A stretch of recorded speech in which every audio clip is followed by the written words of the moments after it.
Flat Earth Debate Uncut and After Show. I'm your host Nathan Oakley, and if you are new to this channel, or you've not done so already, then be sure to subscribe, hit the bell notification icon and join button if you'd like to become a Nathan Oakley 1980 channel member and keep up to date with the Flat Earth Debate.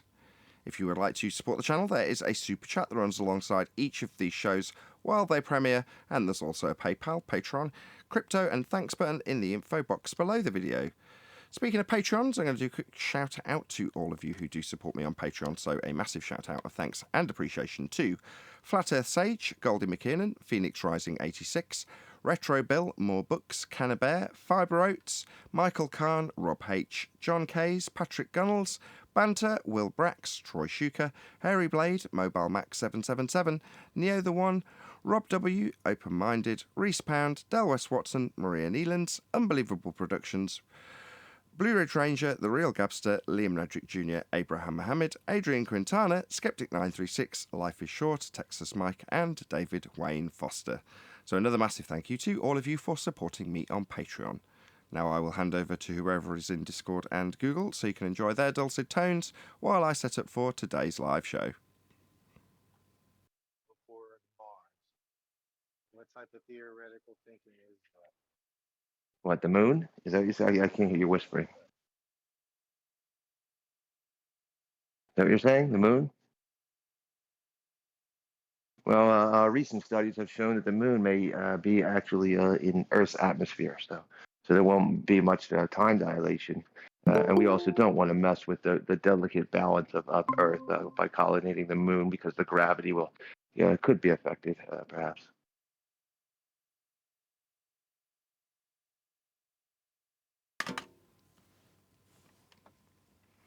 There you go. That's the best I can do. That was total shit. That was a great just terrible. story, man. It was Beautiful. terrible. No, it's terrible. I tried. I give it a shot. I was kind of convinced of myself. It was funny as shit, though. It was good. Yeah. I was feeling it. I was getting into it. Yeah. I thought I Yeah, had it's something with the distance measurement. I thought I thought I was getting something.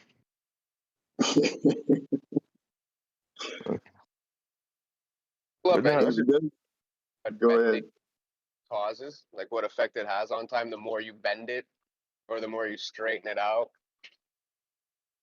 well, I'm not in my mode anymore, so I got to get locked back in. But I'm thinking it makes sense to them, I guess, right? If you bend it, then it'd just be like the same thing as I guess it'd be like the same thing as the 8 inches per mile squared, right? So like as on a straight path, it would be only this far, right? Because like I say, if the Earth curves at 8 inches per mile squared, then that would have a real effect on where things would land, right? So if I built a bridge in I guess I've said it before, in 10-foot sections, and then I lay them out and connect them all together, I'm not going to reach. I'm going to be 8 inches short when I get to my mile mark because of the curve. I'm not going to be 8 inches short. I don't know the real number. The real number will probably be like an inch short because of that curve. But I imagine that's how they imagine space-time. Yeah. So that now it's like you're 1 second behind, or you're 5 seconds behind, or as you go a mile. Yeah. But I can't be sure. So does It sounds like what I'm hearing. Go ahead. Oh, I said it sounds like what I'm hearing described in this dialogue, that some kind of mathematical model has an effect on the physical world. Is that what I'm hearing? Maybe. Hello. Maybe. So So you're saying a physical model, a mathematical model, has impact on the physical world. What is mathematics and what is a model? Right. Yeah. So I'm only modeling the right now a straight line versus a curved line, and speed and distance, right? And then and that's really it right now. What is a line? What is a curved line? What is that? Right. Well, so if we have like I was saying, if we have a horizontal level line, right, that's going to be if it's 10 feet long, right, but then if I and so then it'll reach that distance at 10 feet straight, you know, and Well, level or whatever. I need something a little bit more basic. I asked you, what is a line? Or What basic is than a a curved line. line? Yeah, what is a line? A line, I guess, the shortest distance between 2 points. Well, if you look it up mathematically, it means no curve. It's the kind of the opposite of a curved line, Oh, okay. not the distance between 2 points. All right. Well, So you can technically have a shorter distance with a curved line on a sphere, on a geoid, or whatever you want to call it. That line can be curved, and it'd be a shorter distance. So that doesn't necessarily work. So, but all these are mathematical constructs, mathematical or that's what that is. It's mathematics. Now, can you have a mathematical model that does not represent the real world? Sure. I guess you could. Yeah. Why not? Okay, so why are we talking about mathematics and models? I don't know. You asked me for what we were talking about. I'm just talking about a straight line. Well, right. But you kind of agreed that we're talking about mathematical models, and then I said, how does a mathematical model have impact on the physical world? But it does, and it can't. Well, I mean, how can a mathematical model impact it? No, it can model or have influence on. Yeah, I don't know if the model we're modeling it. We're trying to replicate and measure what we're observing. What's the weaknesses of models? What's the weakness of a model? Mm-hmm. That it's I mean, it's your interpretation of what you're seeing. Well, there's limits because it can't account for all the factors. It can't. Right. It actually says in mathematical models, it says you choose a basic representation, but it really can't represent the reality of the world fully. Yeah, maybe not. I mean, we could always. I mean, you're talking about the world. I'm saying I'm making a model of a boat or something else. I mean, it may not be that great of a replication. Yeah, so it's just a model is just like a replica. Well, but even like a scale model, let's say if I have a small one, well, it may have some things that are correct, but I have a lot of things that are not correct because for one, it doesn't have the same weight as the real thing. Because if it's a scale model, it means it's smaller, which means the weight's off, which means it would act and work differently in different environments. So even your scale model has its flaws. So models aren't necessarily a good thing necessarily when you're trying to represent the physical world. Well, I don't have any other way of modeling. Or what else would you do besides either use the real world or you make a model? What else can you do? Well, you can use the real world because that's the real world, not a mathematical model. Yeah, but I can't hold the world in my real hand. world. You can't. Oh, right, you can't. No, I can't. I can't either. So just deal with the world as it's presented to you. Yeah. I mean, sure, you try it, but I mean, it's sometimes easier to conceptualize things when you can see them from every part of something. You know, if I can see the front of the boat, and I'm wondering why my boat keeps on like dragging in the back, and I got to keep running, down to that end and seeing what the hell's going on, and then go run back down there. And but it'd be easier if I had a model in my hand to say, oh, that shit. No wonder I got a bunch of, broken boards in the back, sinking. I didn't build it with. Just start playing with the weight until you find one where your boat's not dragging in the back. Yeah, you get what I'm saying. Yeah, but I don't know it until you can see. You want to zoom out. You want to zoom out and see what's going on with something. You do it with anything. I mean, that's what we want to be able to see. My wife does models all the time.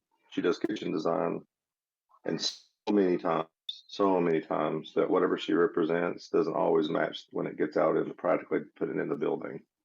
Many times. She calls it a fudge factor. There's always a fudge factor.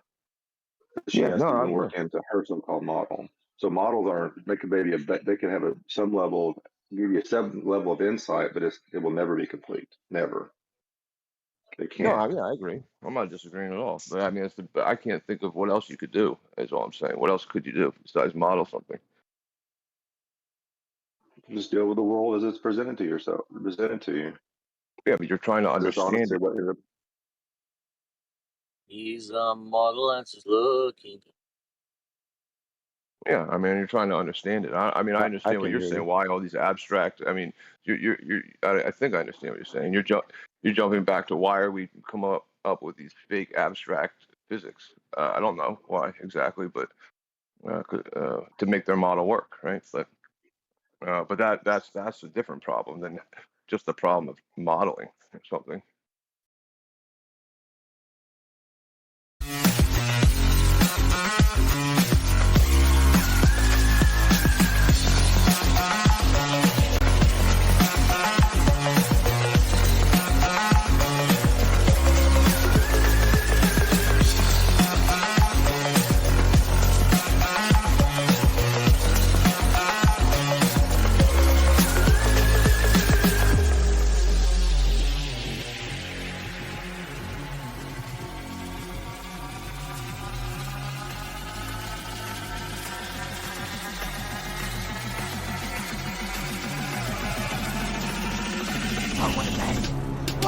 Welcome to Flat Earth Debate Live.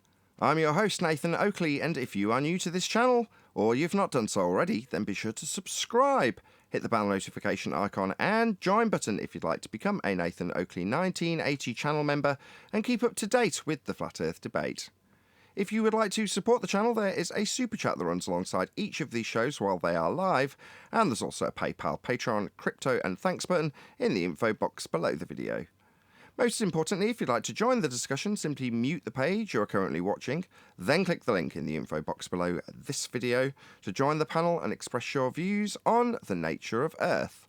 If you do join, please don't swear. If you do, you'll be ejected, and if you are, please don't try to rejoin the stream using sock accounts. You'll be warmly welcome back on the next stream. Please also share the show on social media.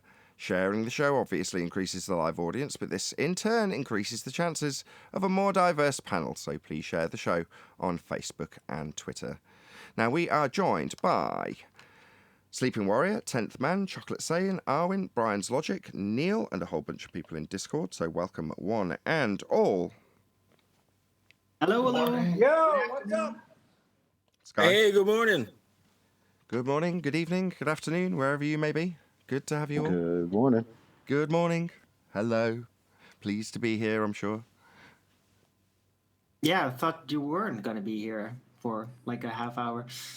Yeah, I was late. We went to Lego Discovery and had fun there. So, hence me being late, but no big deal. Let's get on with it with a bit of housekeeping. Any evidence of a physical geometric sphere edge horizon formerly known as the curve of the Earth? No, it only exists in the maths. If you imagine it, then it exists in your mind. If you reify the horizon into the leading edge of a sphere, it exists in a fallacy. But why would you do that, though? Like, what would naturally incline you to start doing that? You have to pre-assume you live on the ball. If you were told Would a that cool come story when you were a kid. Yeah, but that's all you were ever taught as a kid, so you didn't know to think any different. all right, but you were told by somebody else, right? But who would like start talking about it and basically start suggesting it, and why?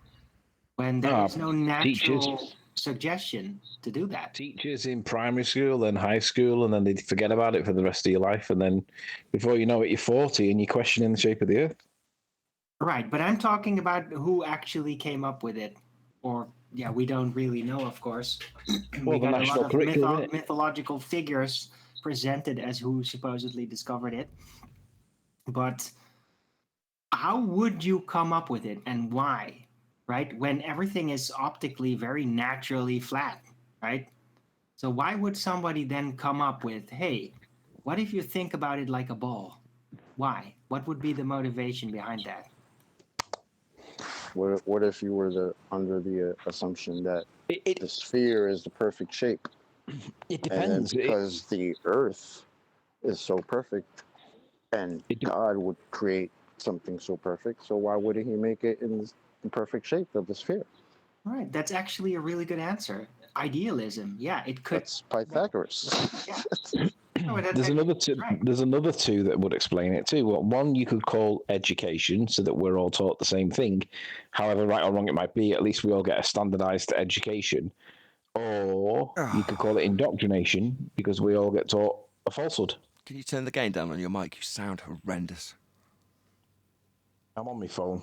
That's Just back his off the normal mic a voice. couple of inches then. You just sound horrendous. Just 2 inches away would be better.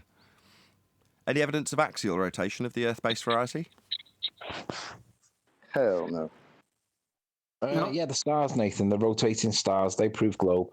Maybe 4 inches. That was great. The stars, what turn of the Earth causing the stars to drift at 15 degrees an hour? You're going to need an R value to assert the radius of Earth is causing that phenomena.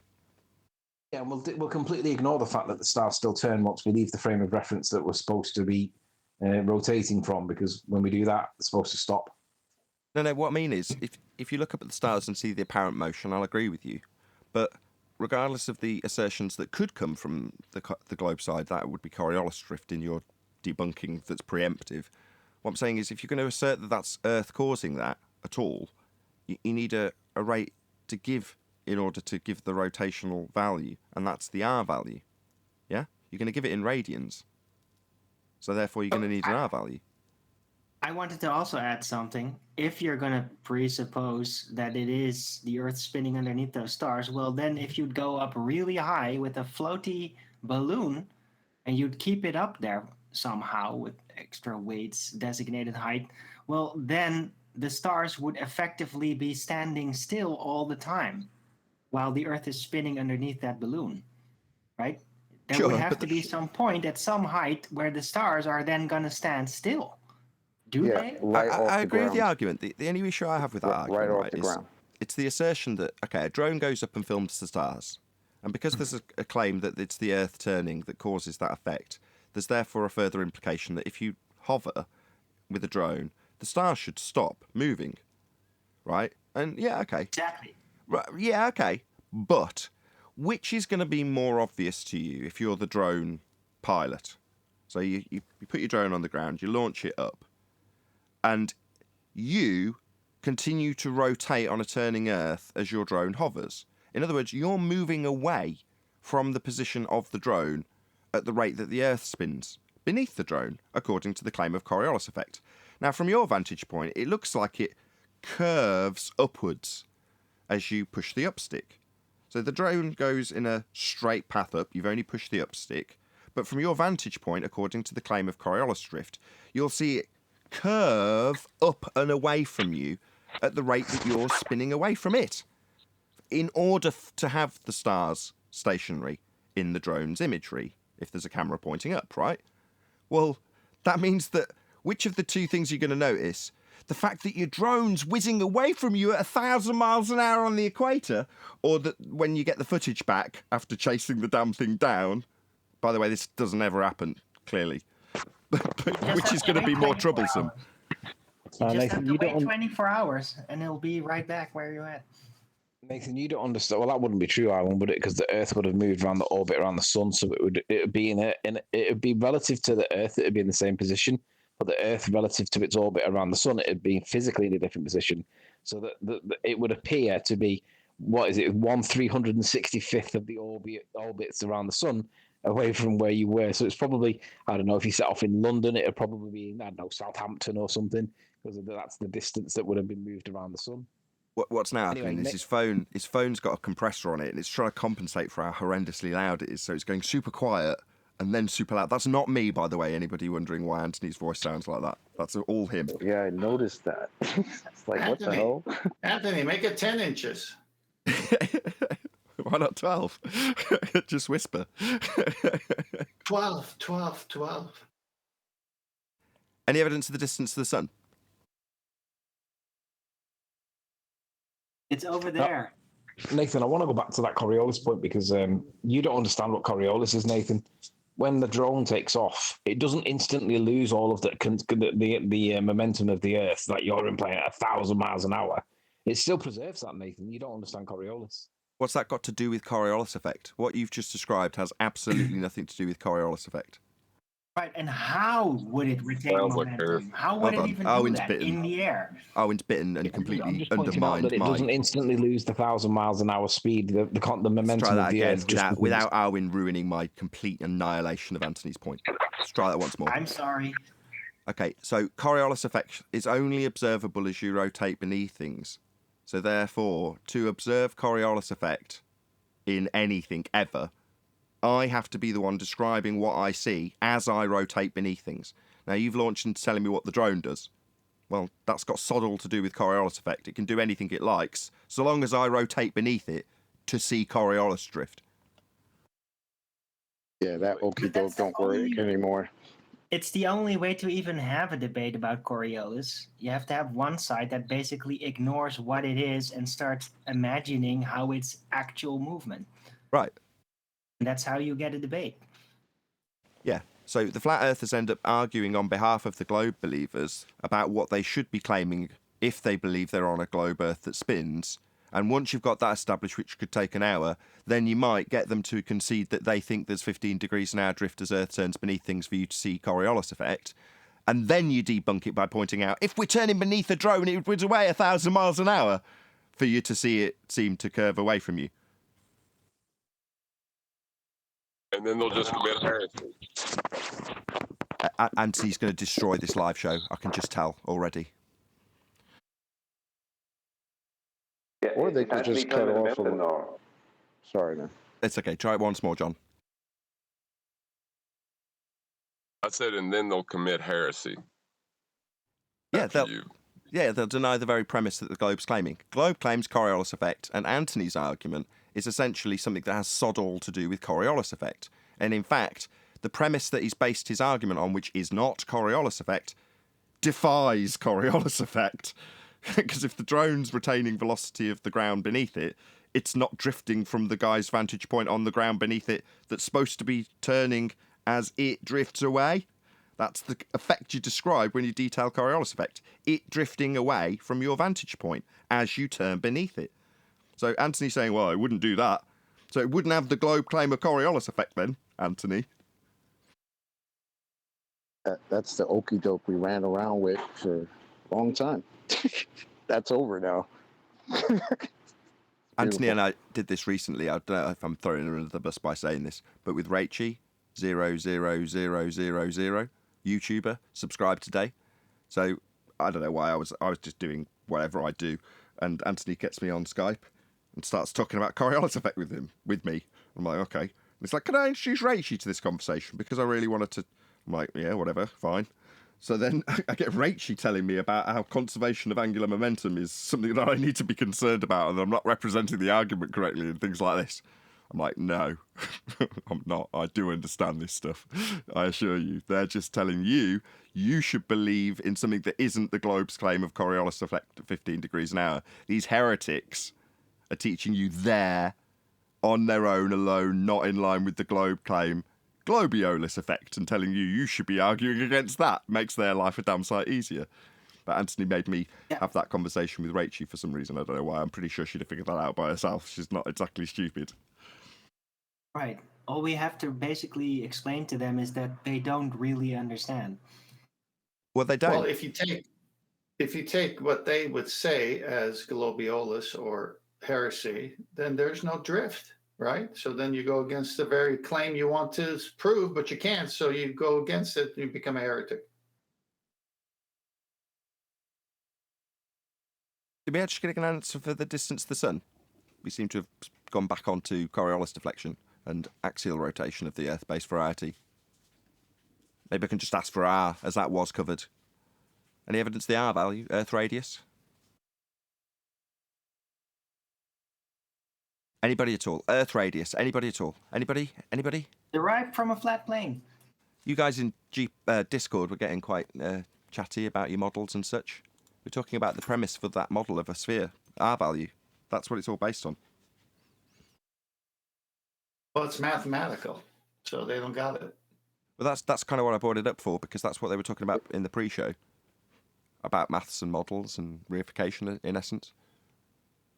But now we're actually asking for the brass tacks of their model reification, which is the R value. If Earth's going to be a sphere in your claim, then it needs an R value to presuppose that it's a sphere. Wasn't the guy also talking about time, a concept, as a causal force? I don't think he was necessarily claiming it. He may have just been repeating back claims he'd heard about it. Wait. Yeah. Time, a causal, and a force? What? Well, if you're going to go into force space, it has to be Force space. Oh. Okay, as we're on the subject, it seems like what I asked for gets the answer to a different housekeeping question today. We're in crazy 4D space-time land. Any evidence or scientific evidence of gravity? No evidence of the molten iron core.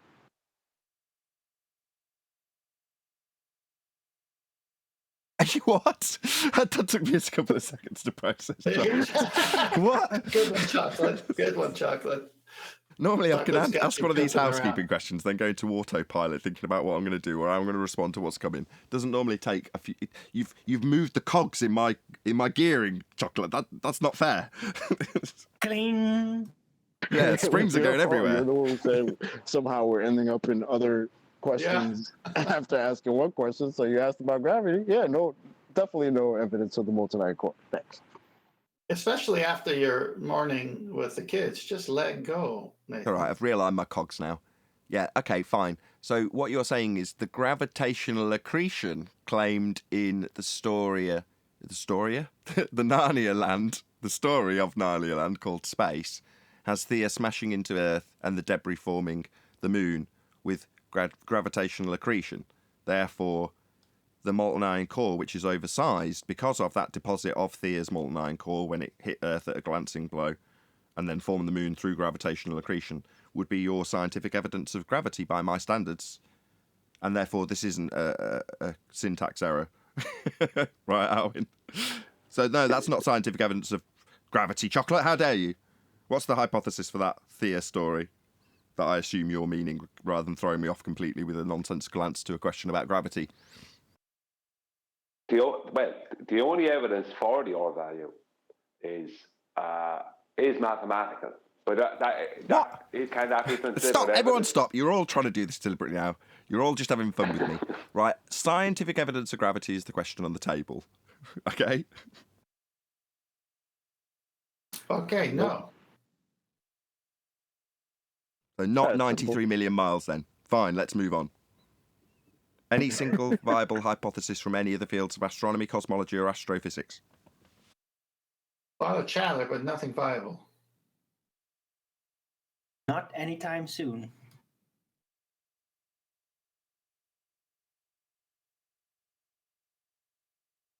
Can the guys in the live stream chat Sorry, just one sec. Just the guys in the live stream chat, if you can let me know if everyone's all roughly the same volume, i.e. me versus G+, because of Anthony coming in, I've just fiddled with a load of settings to try and quickly solve the problem.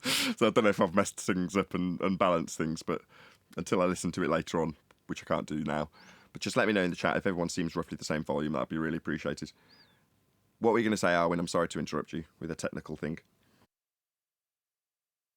Oh, no, I just said not anytime soon. Oh, for viable hypotheses. I was going to say, what about if anybody, like one of those people that used to tell us all the time that we have all the science for the globe? I mean, if any of those people are in here, then maybe they can give us a viable hypothesis. Ah, those were the days with the pink writing. You know, I reminisce sometimes. Chocolate, aren't those the same people now say that science doesn't prove things? See, I was gonna say that, but I was hoping that maybe one of them was still like of the old and busted clan that used to tell us that and called us science deniers.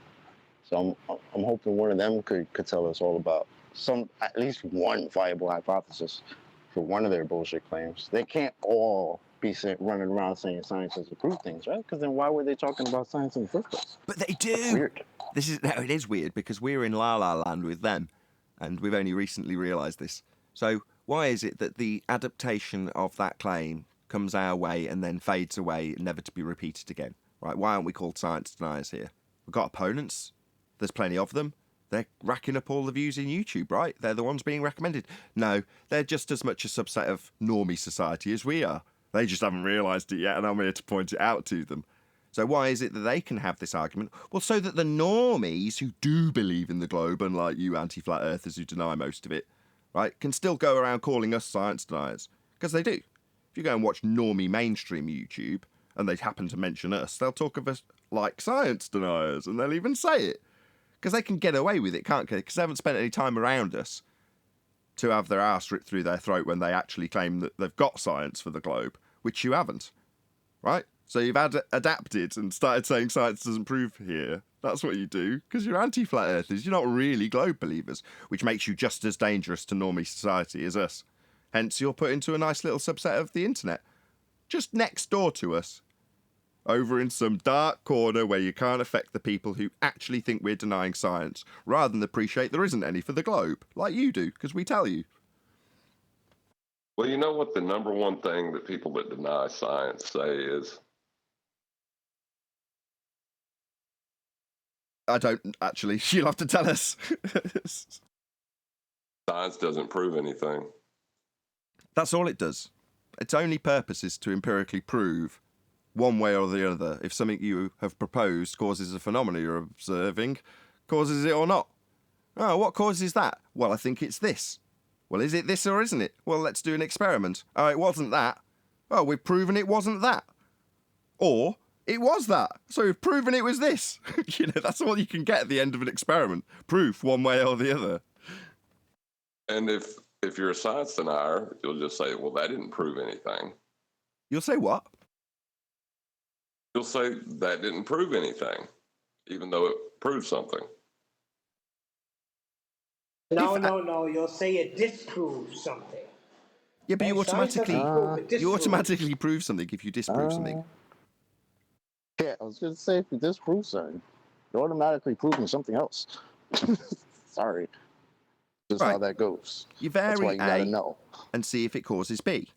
And if you vary A and it does not cause B, then you've proved that wasn't it. So it wasn't that then. Proof positive that that wasn't the cause. You know what I mean?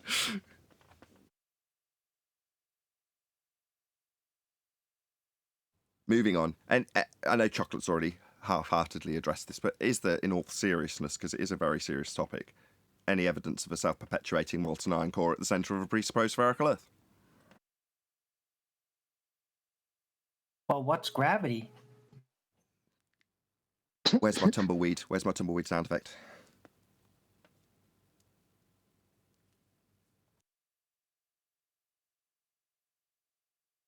Come on, somebody's got to be able to claim a molten iron core.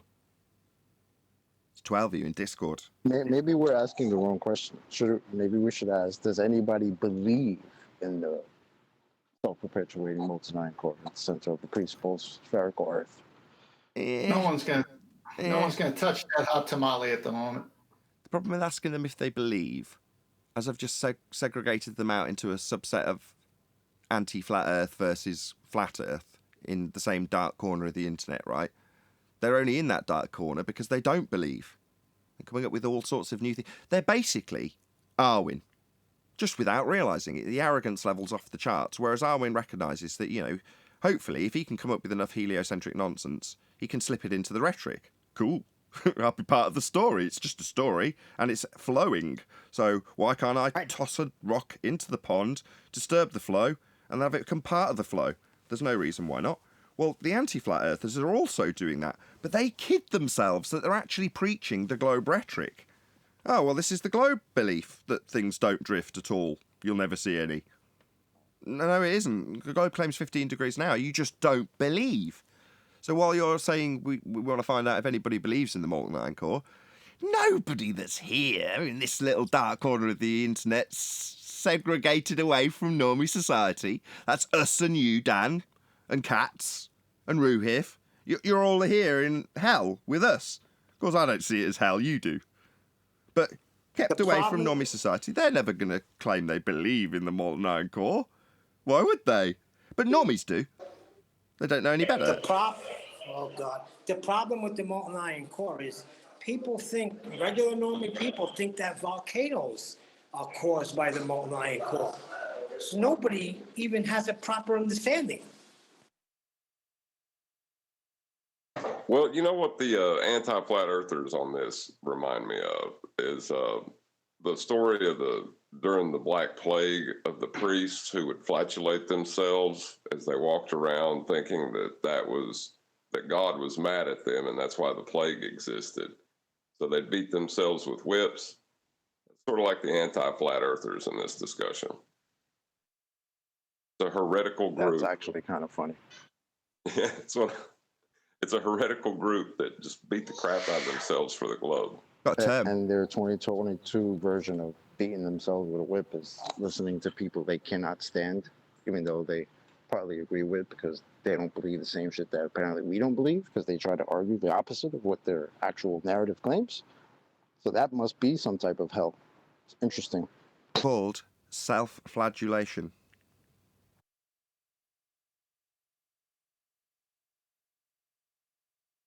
Still practiced to this day by monks. Tibetan monks will get these, like, I don't know how you describe them. They've got like little barbs in them, I think. And they're just basically a little short whip, maybe 3 foot long. They just sit there all day smacking their own back with it. Self-flagellation. That sounds painful, Nathan. Well, the point of it being heretical is that the Catholic Church or Christianity didn't, either one of them didn't accept that as a methodology, or a tenet. These priests picked it up as a way of trying to appease God. So that's sort of like what the anti-flat earthers are doing. But not just sort of, exactly what they're doing. Not only that, you've just drawn a parallel that I hadn't realised before, that if Anthony was still around, he's obviously got offended that I've taken the piss out of his mic 3 times and suggested that he'd ruin the show. But he's disappeared. But there's a parallel that I think he'd enjoy as well, which is to say that when we say that they're heretics, well, that line doesn't end at the globe, does it? Because while we can talk about the ultimate origins of the sphere Earth being a flat Earth angle measurement, who was the one holding the protractor and writing it down and disseminating it to the public? Was it atheists?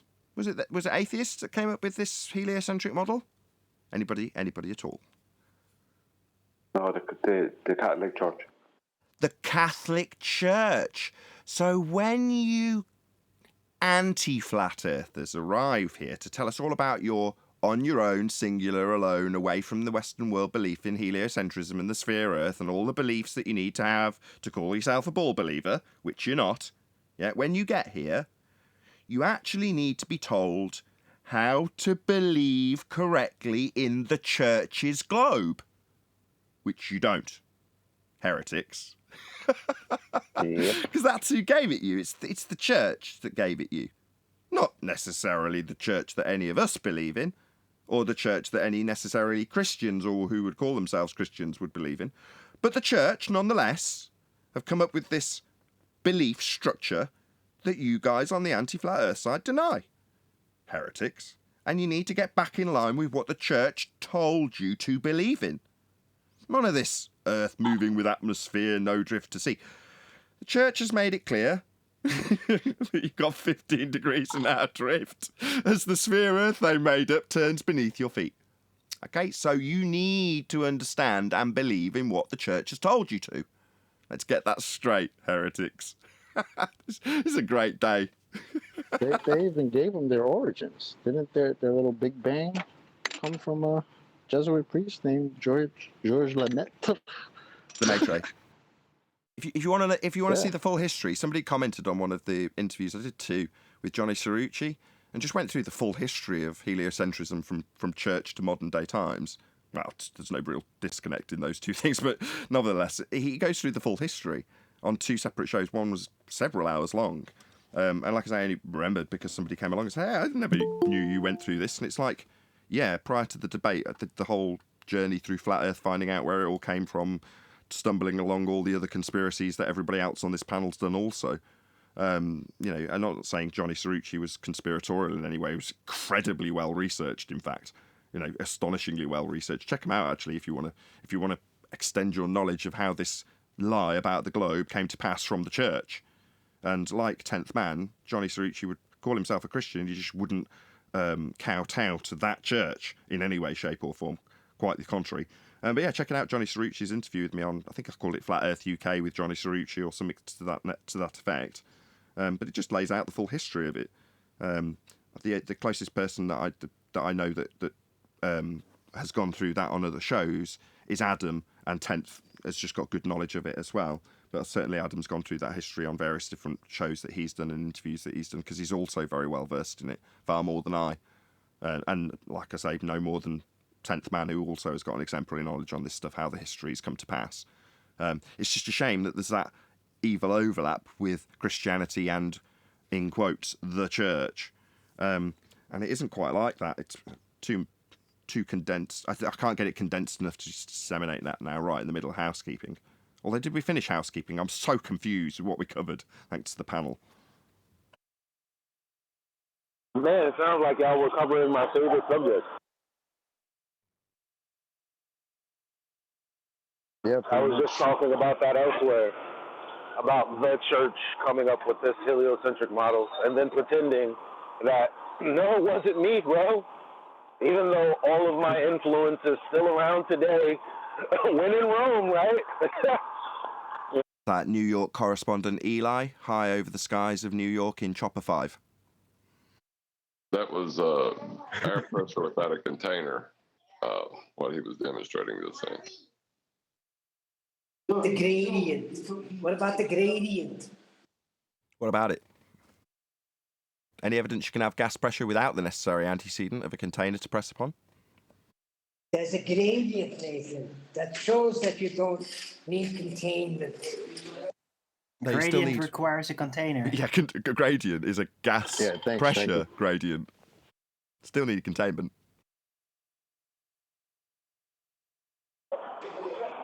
Shout out to Chaiki at Freeze. But the air is Yeah, it's been thinner a up at long Mount time. Everest. Wonder what they're doing. Yeah, it's called entropy. Shout out Retracted. It's just address Neil.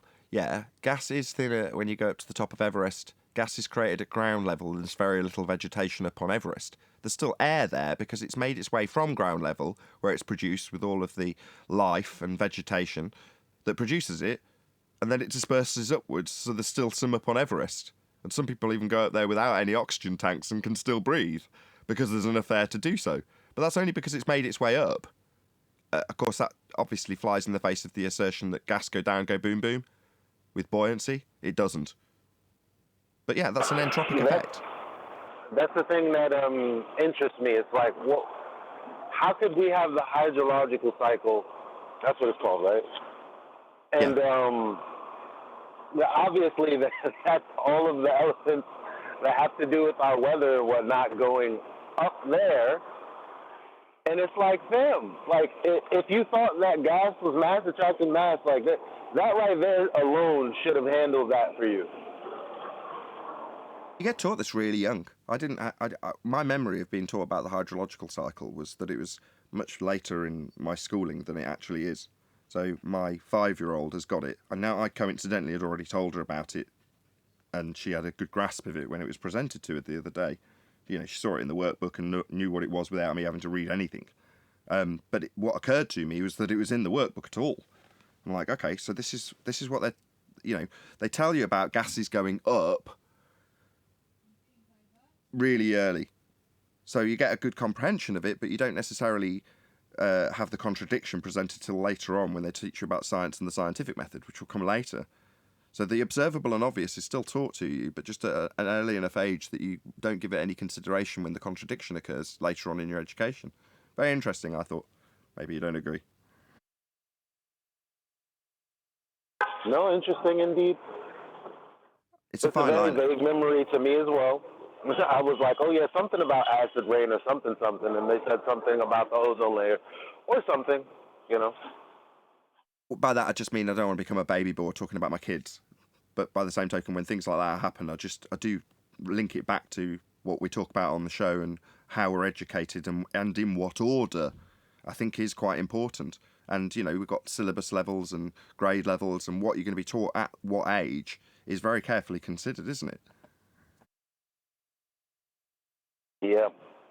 And I wonder why more people don't question the method for how all of this information is given to our children. It's like, well, it exists, and it is what it is. I knew when I went to school, it wasn't all flowers and roses, and and now that my kid's in school, just like with my parents, I don't know a damn thing that's in this workbook because everything's changed.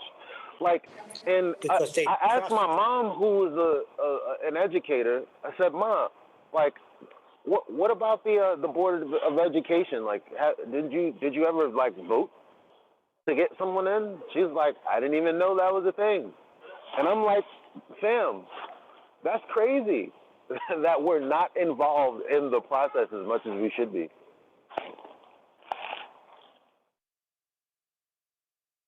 Yep. I think we covered That's all probably housekeeping why questions. the process was so effective, because we're not involved in it. Is it that the process isn't effective, or that they want you to believe the process isn't effective so you don't involve yourself in the process? Well, I think what Chuck said, that's why the process is so effective, because we're not involved with it. Well, here in the States, the parents are at school board meetings wanting to change the process because they see how bad it is. And now the parents are called terrorists. And the children, according to these people who are set against the parents, say, when your kids are at school, there's a child of the state, no longer yours. Don't tell us what to teach them. This is the fight going on. So, yeah, we're seeing what they've done. They've kept everybody busy, whether with materialism or other concerns, and everyone has the best thoughts of others going forward. At least good people do. School's going to teach them math, English, history, stuff like that. And you come to find out they're doing a lot more than that. And so you come up to say, hey, that's not why I'm sending my kid to the school. Leave that stuff to the parents and just teach the basics. And the school boards and teachers say, they're not your kids. They're our kids. This is where we're at. Remember a while back when I somebody- talked about getting some feedback from somebody in Discord. Sorry. That's all right. There was a comparison made by another YouTuber in terms of what prison was like, and it was described as being high school rules with life and death consequences. Well, that parallel between school and prison works both ways.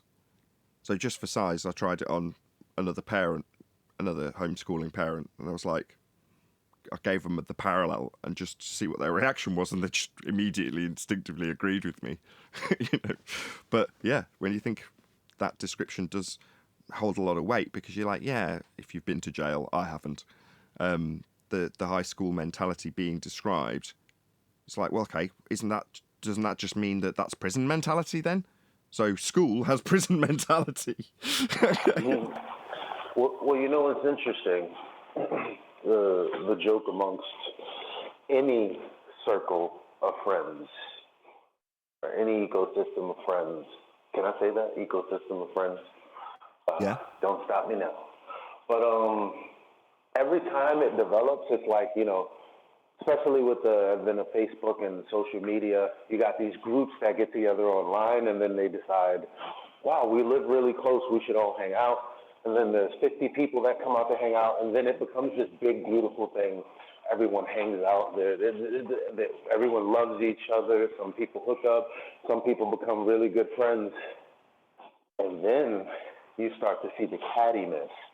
You start to see people bickering and gossiping. You get to see people sectioning off. You have this group of friends within that group of friends over here, some over there, some people that are neutral, like myself, some people that don't like that. And every time humans get together in a group, it's because it's not just me who describes it like that. Even the people who are doing people wrong, they all say, oh, everyone's acting so high school. Because that's exactly what it is. So to me, it's like, why do we keep thinking incorrectly? Maybe that's where we need to look for the answers to how we're able to be so fooled for this long. Wow. The common denominator going on. I think it's a psychological thing, and I think they got us beat in spades. I'm going to read out a couple of super chats. So, shout out to Rinsler, who says the background images are really well picked. They highlight the contradictions in the official narrative, like the clown. He's talking about Craig, for instance, who says, "What bulge?" Yeah, the reason they're well picked is because they're all thumbnails prior to the text going on them for the most part. So whenever I've made a video, this one is another example. Simon Dan defending the black swan with refraction. This made up part of the thumbnail for that video, just without whatever the title of the video was over the top of this. So yeah, Simon Dan's face because he's claimed this. Bent horizon, 2 horizons, one with a straight line to it, not the one you see that they need if they're going to claim anything about celestial navigation. The second horizon, the one that they're claiming we do see that destroys their geometry in the rebuttal. Like I say, this is just from a thumbnail.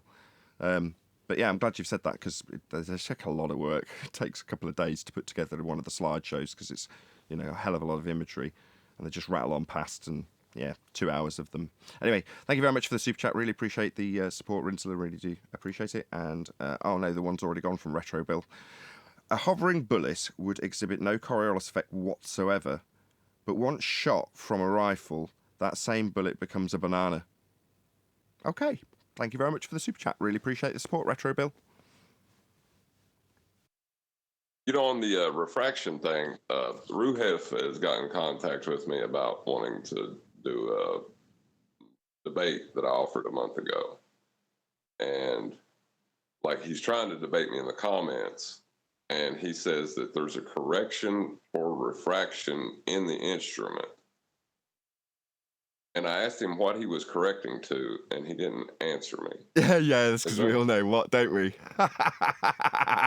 How's that geometric horizon working out for you, Rufy? Why wouldn't you answer him? Just tell him, just say geometric horizon. Why didn't you say that? I mean, that's what you wrote down and sent to me and Adam, and we all had a good laugh about it. Seems weird that you'd be so hesitant to tell John. Yeah, we know exactly what he's correcting from. That would be the physical leading edge of a sphere formerly known as Earth curve, with a straight line to it. Right, Rufy?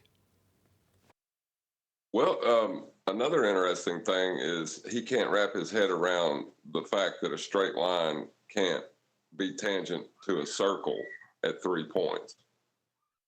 That's impossible.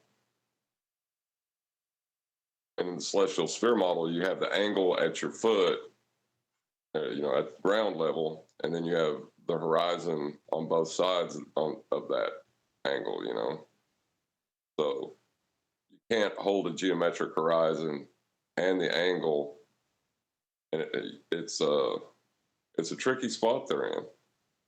It certainly is. And how beautiful in terms of the timing that we have the black swan to laugh at them when they claim a straight line to a tangent point. Yeah, it's just a shame that we had black swan in 2 years after telling us that line's been bent, refracted. Never gonna have a straight line. What is it? No Atmo Day? Well, see, you can't even get to that in the celestial sphere because the angle is coming from the ground. The horizon should be at your feet. Right, it's the baseline. 90 degrees with you and your zenith, 90 degrees at the point that the star is above on the ground.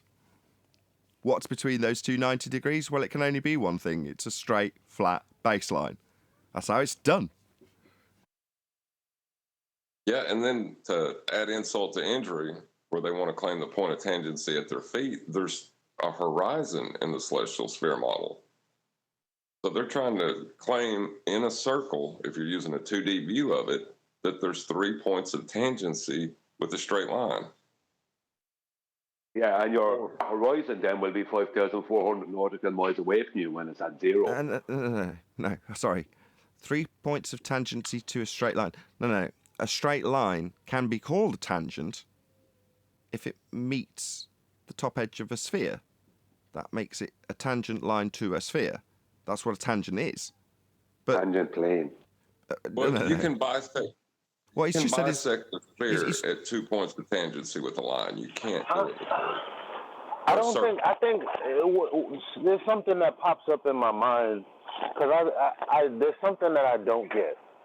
Okay, if they have a tangent to the sphere, then how could the plane be under their feet?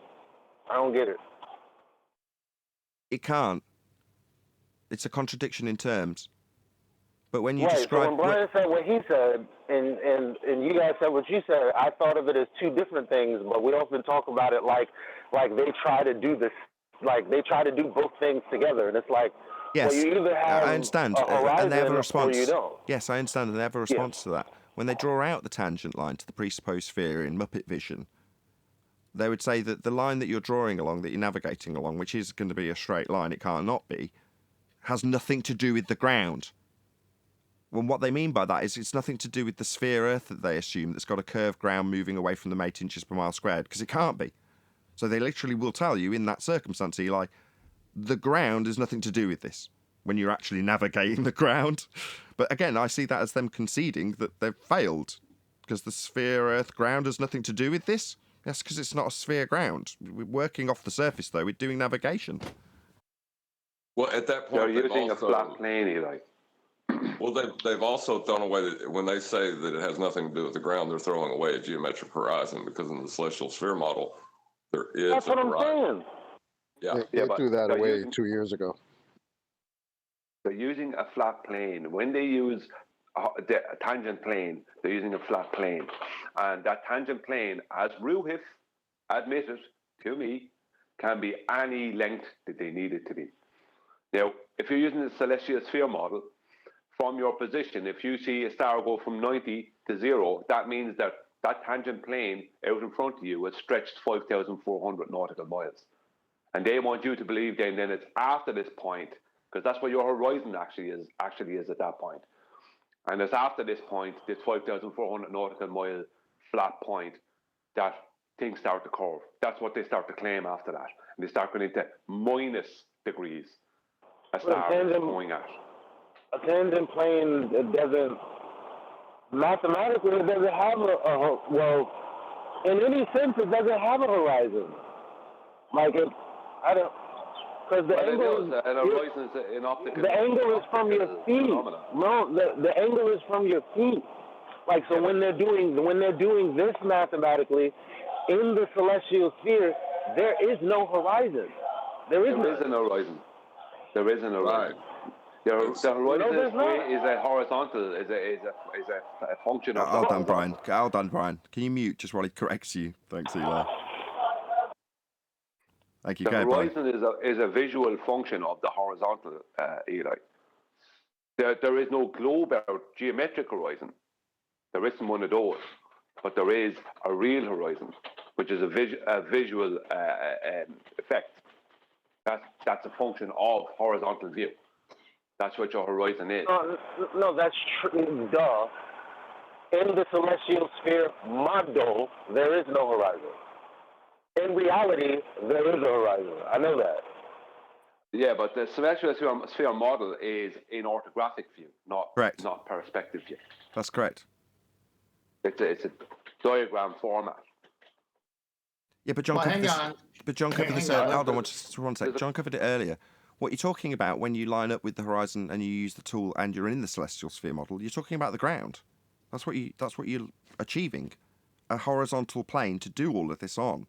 Now, the fact that you use the horizon to achieve that just means that you're referencing the baseline, like our argument states. So, yeah, you are right. In the strictest sense of the word, if you're drawing a Muppet Vision representation, it has no horizon. It does for the sphere Earth because they draw a tangent line to a sphere Earth edge with no perspective. But in any other orthographic view, you're not going to have a horizon, unless it's some 3D rendered model that puts one in artificially. But in 2D orthographic view, there is no horizon. Eli's right. Could I just correct something else that Ruhif said to John? Ruhif said to John, right, I'll have to go to somewhere quieter. Ruhif said to John that the instrument, there is a function within the instrument, which would be the sextant, that corrects for refraction, right? Now, only thing he could be talking about is the micrometer, right? Something like that. Simply because what Ruhiff is doing, I read the comment John put into Master B or one of the Skype groups, and Ruhiff is equivocating between actual celestial refraction that happens when a celestial body is below 15 degrees. You have to then account for the refractive element because it's going into the horizontal, the denser air and the horizontal, right? That makes it a lot more difficult to pinpoint where it actually is within that 15 degrees. Hold on, I just want to get something clear. Fine-tuning the angle that you measure, that isn't an account for refraction. You can take what you fine-tuned with an angle measuring device and then say you've made an account with the fine-tuning that you've done. But that's just an angle measuring device. It's got no account for refraction. What are you talking about? What's he talking about? That's what Ruhiff is trying to claim. He's trying to claim. Now, he's not stating what part. He's trying to claim that there's an accounting for refraction within the. It's actually worse than that, right? Just let me finish what I'm saying first, right? And I'll go back to that part, and I'll really make it really bad for him. He's equivocating, first of all, with refraction between celestial refraction, which is when the stars or sun or whatever goes below 15 degrees for the observer, right? So below 15 degrees above the horizon. Between that and the dip correction, which is a mathematical 7/6 or correction. So when Ruhiff is talking about there's a correction within the instrument for refraction, he's also talking about turning an obtuse angle into a right angle triangle. Okay. Can I just, just one second, Brian, because I think at this stage there is something that needs to be added, because John was discussing this with Ruhiff directly recently, and he got to this stage where he was asking what he was correcting from. Did you not, John? And you got the answer, didn't you, John? No, I never got the answer. And maybe you can let us know in the comments. But that's what I'm trying to clear up. Ruhiff is begging the question, when someone's on the deck of a boat, right? Listen to what I'm saying now. This is what's going on here.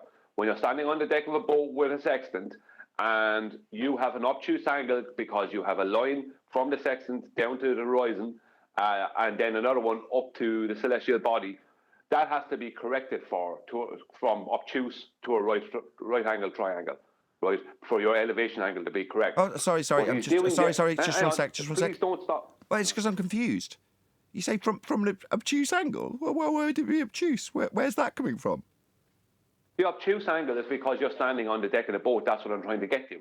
But No, he's for trying to Ruhiff. equivocate. No. Hang on. Ruhiff's got an obtuse angle to something, though, hasn't he? He's correcting from something else. But that's what I'm trying to get to. That's what I'm trying to get to, Nathan. My bad. I'm stealing your thunder. I'm sorry. I'm just excited. Yeah. Ruhiff is begging the question that when you have an obtuse angle, because your horizon mirror is pointed towards the horizon, which is lower than your eye line, and the index mirror has light coming in from a star that's up above you, that because that angle is obtuse, Ruhiff is trying to equivocate between that and the line that's going to the visible horizon.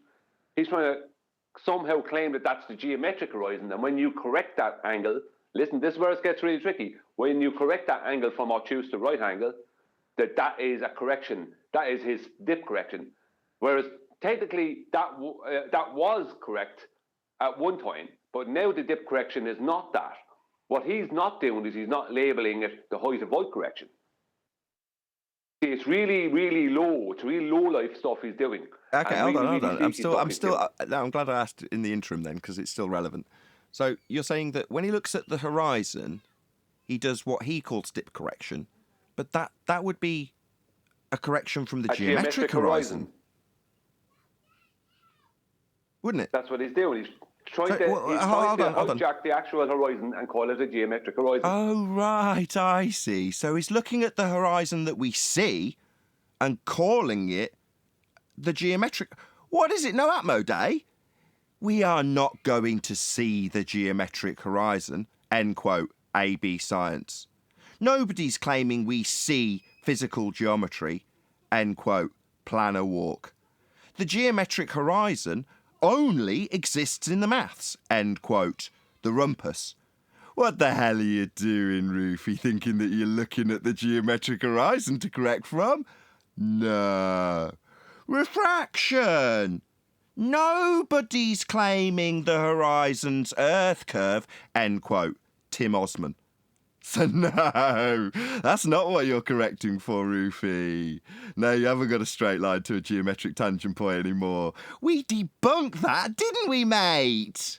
Yeah? Well, hold on. I also did read those comments. The bit I liked was Rufy saying he didn't want to come here to discuss that. I wonder why. I wonder why he wouldn't want to come here to talk about this. Correction. From a geometric horizon. I wonder, Rufy. Maybe it's because I mute people. Or that you'd absolutely, without question, get annihilated the moment you came in and tried to impose a straight line to a geometric horizon. Do you disagree with all of your anti-flat earthers as well as the globe? What, all of those idiots sparking refraction? You're going to just ignore every last one of them, Rufy? I think we'll find you are one of them, barking out, it's not no Atmo day, refraction, obviously, Rufy. Yeah? Are you scared that we might play those quotes to you, Rufy, if you were to come here and start telling us how you got a straight line to the geometric horizon? Is that why you don't want to come here, matey? Yeah, I think so. Bless him. Maybe if you had a neutral platform, they wouldn't understand that you're drawing a straight line to a geometric horizon on no Atmo day. Maybe they wouldn't understand that and you'd win. Hey? Yeah, nice try, Rufy. Yeah, let us know in the comments why it is you don't want to come here. Maybe it's the mute button. Well, the correction from a geometric horizon is irrelevant. He's correcting to a flat plane. And then you're going to apply the angle in the celestial sphere model. So why is there a horizon in the celestial sphere model if you corrected from it? Yeah, but you're missing something else here. Sorry. No, I'm not. That's my premise of the debate. Yeah, no, I'm not missing anything. The point I'm making is that what Ruhif is avoiding, what he's trying to avoid, he's trying to equivocate between the old version of dip correction, which was height of void correction, and the new version of dip correction, which is a correction from a geometric mathematical horizon up to the actual horizon we actually see. But all the time, what he's actually doing is he's avoiding height of void correction. Now, I know it doesn't matter to you because you're going to be holding the task on the celestial sphere model, but he is avoiding height of void correction. Tell him that's the old and busted. Yeah. Not the new hotness that he's doing. Well, see, it's not to see, because technically the height of void correction is the dip correction, but they changed it. So now there's two things. There's height of void correction and dip correction. Dip correction is a mathematical globe correction, right? And height of void correction is a real world correction. So dip correction means nothing. Whether you do it or don't do it, it's only a maths equation. Whereas height of void correction has to be done. Otherwise, you're going to have an obtuse angle and not a right angle triangle. And that he's avoiding height of void correction because that is described as using the surface of Earth, basically mean sea level as a zero, as the baseline, the adjacent side of your elevation angle, your right angle triangle. He's avoiding that like a plague. He wants to equivocate around between different types of refraction and different types of dip corrections, and then go past that and start talking about site reduction and God knows what other nonsense he wants to talk about. Well, I'm not saying that he has an argument with the horizon being geometric. I'm not saying that. I'm saying even if he does that, celestial sphere is still waiting for him to run into, even in that. That was my whole point. Because I'm only going to use two responses. That requires straight lines, or that contradicts the celestial sphere model, and why.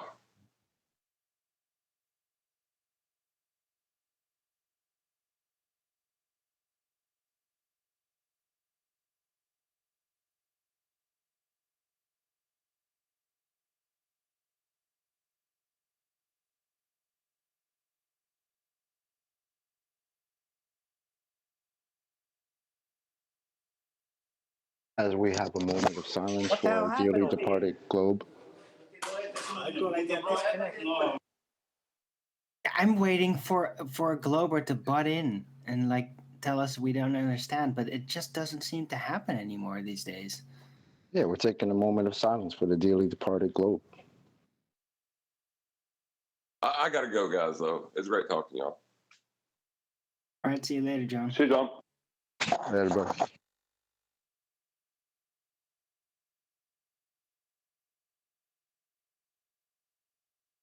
Next time, just drop. Don't say bye-bye. Just disappear subtly. Talk about killing the mood.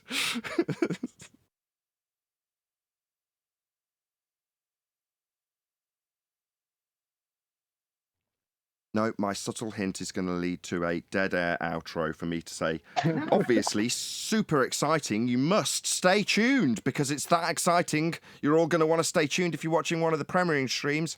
I've been Nathan Oakley, and I'll see you all in the next video.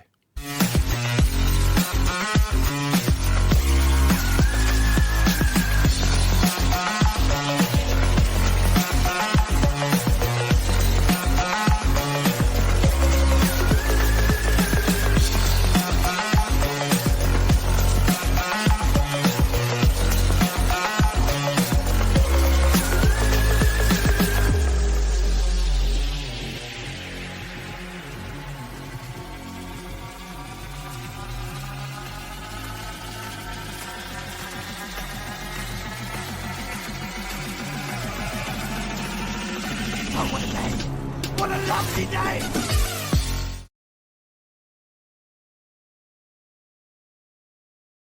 That's all right. It's Friday. We could call it Freaky Friday. Why not? The energy level was super, super high, and then John said, all right, guys, I got to go. They're like tanked, and I'm just setting up my lights, and I'm getting everything ready, and I'm like, please don't let them all just shut up. This is just the wrong moment for me to have to start opening up my mic. Here we go. Yeah, it was depressing when he said that.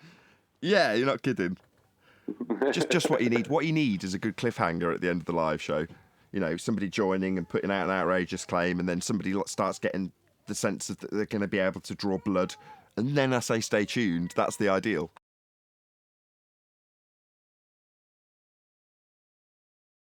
Yeah. Yeah. The layers of Ruhif's lies are an onion, isn't it? He's an onion of lies and trickery. Ruhif. There's absolutely zero honesty ever with that guy. Why would you ever talk to somebody who says the meanings of words, the definitions of words are fucking meaningless? That's literally a quote from the guy. Right. So he's like a pathological liar, but towards himself. So he's pathologically delusional. But in all the time I've dealt with him, I've listened to other people deal with him. I have yet to hear any honesty out of him. He's just incapable of honesty. Everything he does has some sneaky plan behind it. You know, it's just there's no he does honesty. this to himself too. You know, he is pathological about it, but he also lies to himself, and he gets really confused because he just creates this giant network of like, oh, I'm planning all this setup and all that, and then you lose track of what's actually real because of all the machinations. So he's basically just drowning in years of compounded anti-flat Earth lying.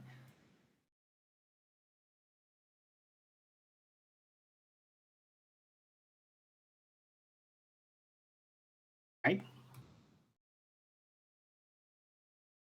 Hello, hello.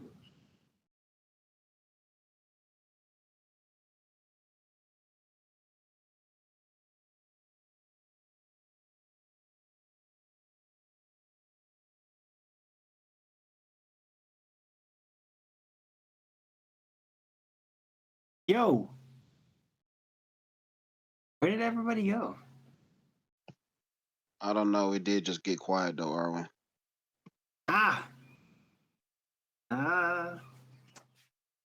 Hello, Kumu. Thanks for coming on. No You problem. Hey, had Arwen. certain ideas this morning in my chat, and you said that you were going to share that over here. So looking forward to that. What was it about Coriolis? I think it was, yeah. Yeah. About what was it? What did I say? Coriolis is weakest at the equator and strongest at the poles.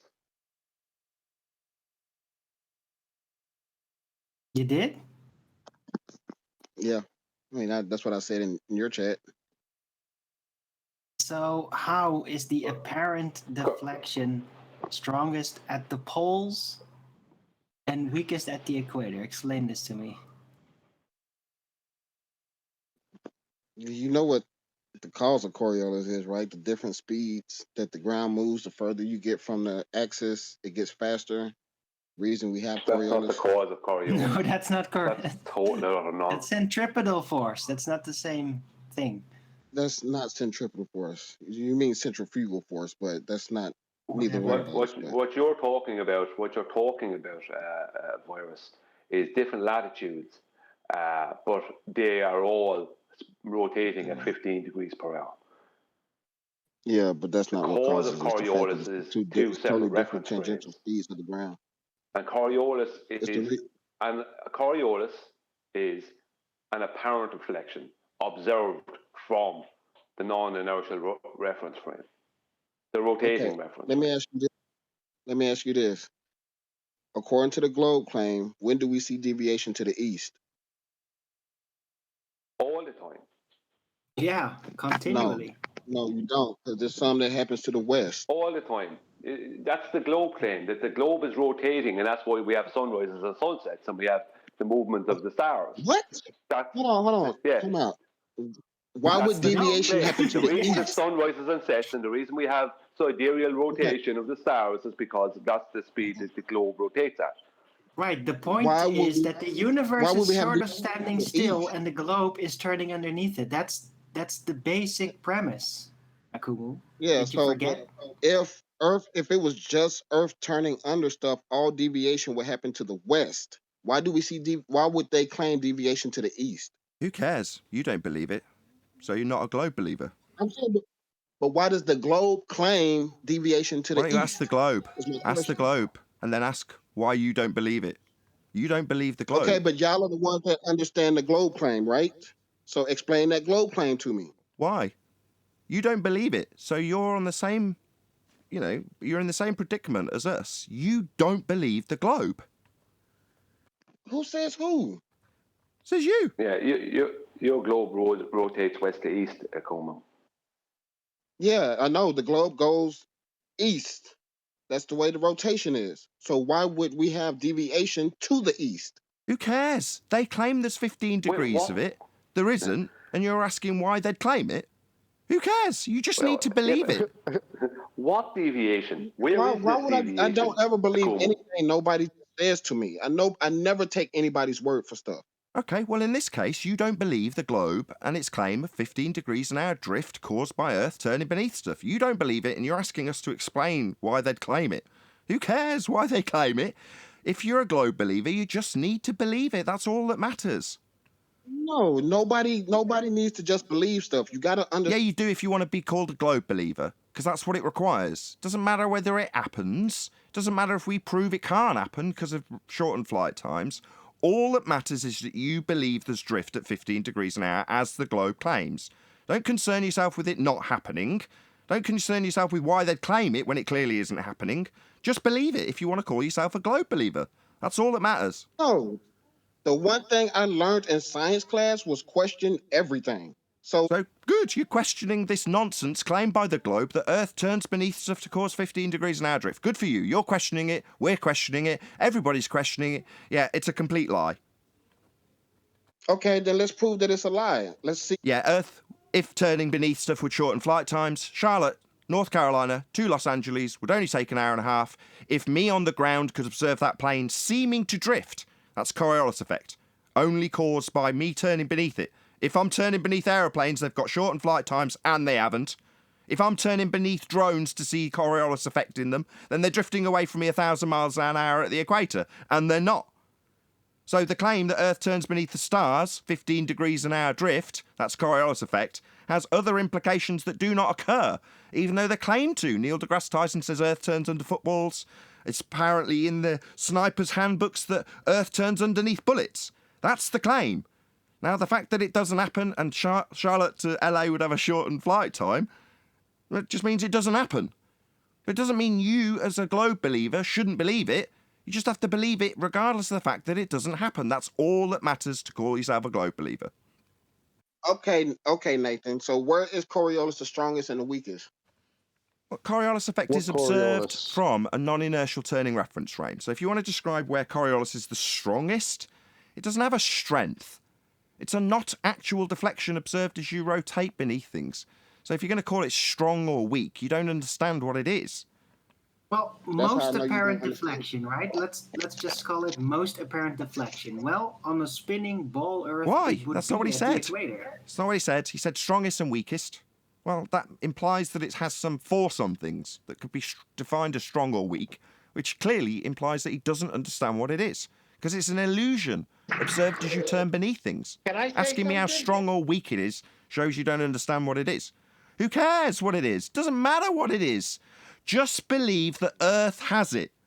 That drift at 15 degrees an Okay, hour that so- definitely would shorten flight times. Okay, so Larry, if you you don't know think what it's all Neil, uniform, shut up. it's not strong. If you think it's not a strongest or weakest point, that just you don't know the globe claim, because the globe claims there is. Sorry, a the globe weakest claims and Coriolis strongest effect. part. The globe claims Coriolis effect? That's an illusion. So if you're telling me if I don't understand weak or strong, I don't understand the globe claim, the globe claims Coriolis effect. That's an illusion observed as you turn beneath things. There's no strong or weak in the globe claim of Coriolis effect. Again, you don't understand what the globe claims. That's an illusion that can't be qualified as strong or weak, observed as you turn beneath things on a turning Earth to shorten flight times that doesn't happen. You don't understand that. Not according to the globe. The globe According to the globe, it's got Coriolis effect. I've just clarified what the globe claims. Nobody here doesn't understand what the globe's claiming. We all appreciate from a very early age that it's claimed to have Coriolis effect, an illusion that cannot be qualified in terms of strength because it's not really happening. It only occurs because you turn beneath things and they seem to drift. Well, that seeming to drift isn't really occurring and cannot be called strong or weak. It's only observable if you're turning beneath things, and if we're turning beneath things, we've got shortened flight times, because Earth's turning beneath things like aeroplanes, and it isn't. It doesn't matter that it isn't. You just have to believe that it is, even though it isn't, if you want to call yourself a globe believer. That's it. Simple.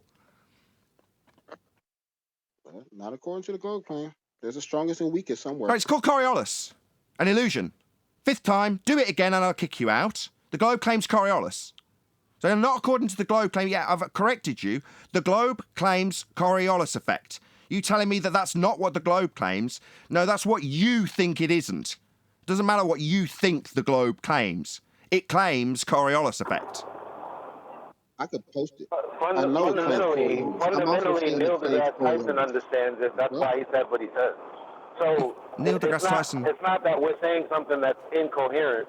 No, we came to the same conclusion that Neil deGrasse Tyson did, because that's what the rhetoric says. Rhetoric says Coriolis effect. Neil deGrasse Tyson says Coriolis effect. The textbooks say Coriolis effect. An illusion only observable if you turn beneath things, and it can't be qualified in strength because it's an illusion. You don't understand what the globe claims, Akumu Virus. You don't believe the globe. Who says I don't? Did you say something? I am a glober You're gonna have to first. fix your mic before that. If you're a glober, you should understand what the globe says, though, Akamu, and you're not. You're like, I you're know. stating That's why things I'm against saying. it. But that's why I'm saying the globe claims that. Don't tell me what the globe claims. You've just repeatedly asked me about how much strength you'll have in the Coriolis effect that's an illusion. The globe claims Coriolis effect. You don't know what it is, so don't start laying down what you think the globe claims when you've asked me to qualify how strong it'll be. Coriolis effect doesn't have a strength. It's a not actual force. That means not actually forcing anything in terms of strength. You won't be defining what you don't understand, Virus. Let's get that absolutely clear. You won't be telling us. You won't be telling us. Yeah, You won't we be heard you, talking through me Akamu. You either. can Last post attempt to shut your mouth while He's I not speak. hearing me Last because he's attempt. talking. Last chance. Yeah, we heard you. We heard No, you you already. did. You did. He did. Shut your He mouth. heard you too. Hello? He heard you. Hello?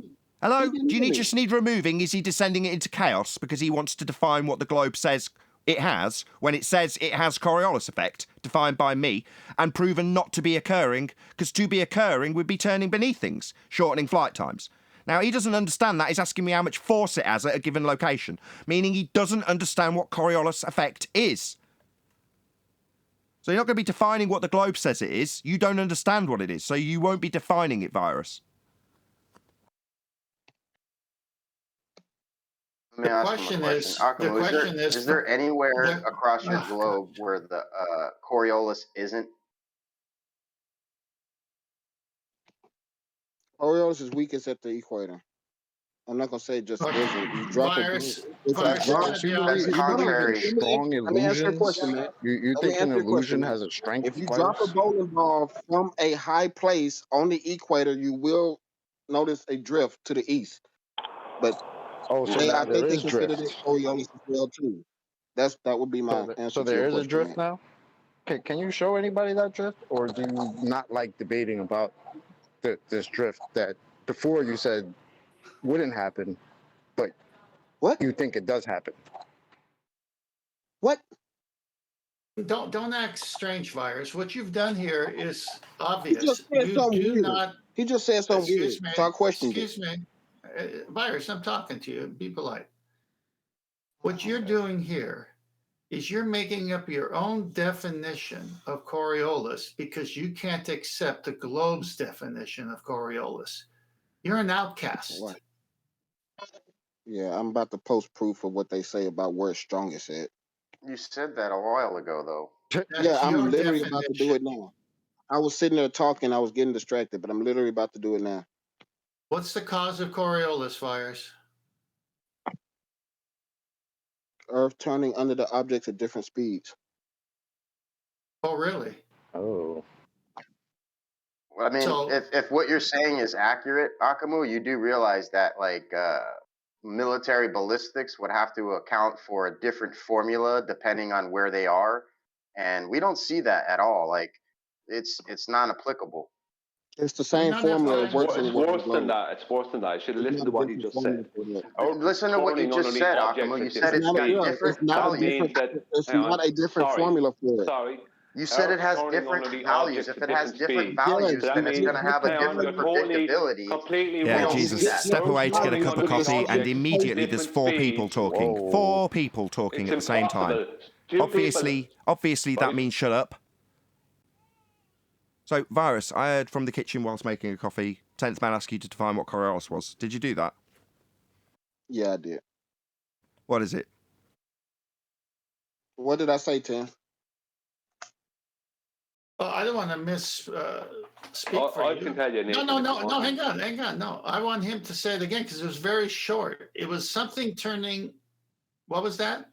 Oh, so you turning underneath objects at different speeds. He said the Earth turning at different speeds, or different speeds generating different values of effect. Across So now I've got Brian, Eli, a guy from Discord, and Virus answering the question. What is wrong with you? I was latching on to this point before you came back in, Nathan. Earth turning underneath objects at different speeds.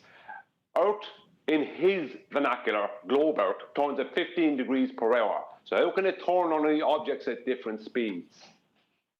Oh, the rim velocity of a roundabout can be different speeds, but if Earth's turning beneath objects as defined by Virus as being the Coriolis effect, that's you observing things seeming to drift at different rates at different latitudes because you're turning underneath them at a different rim velocity, based on your assumption of a sphere Earth turning beneath things. But if you're turning beneath things to see them drift at different velocities, then flight times would be reduced because you're turning beneath those flights to see them drift at different rates at different parts of the world that's turning beneath them at different speeds. So Earth's turning beneath aeroplanes at varying different speeds according to Virus. No, that would shorten flight times. Charlotte, North Carolina to LA would only take an hour and a half. If Earth was turning beneath it with 850 miles an hour of the Earth turning beneath it, that would drastically shorten the flight time. So we definitely don't have Coriolis effect, us seeing things seem to drift because we turn beneath things. Definitely not. It would shorten flight times.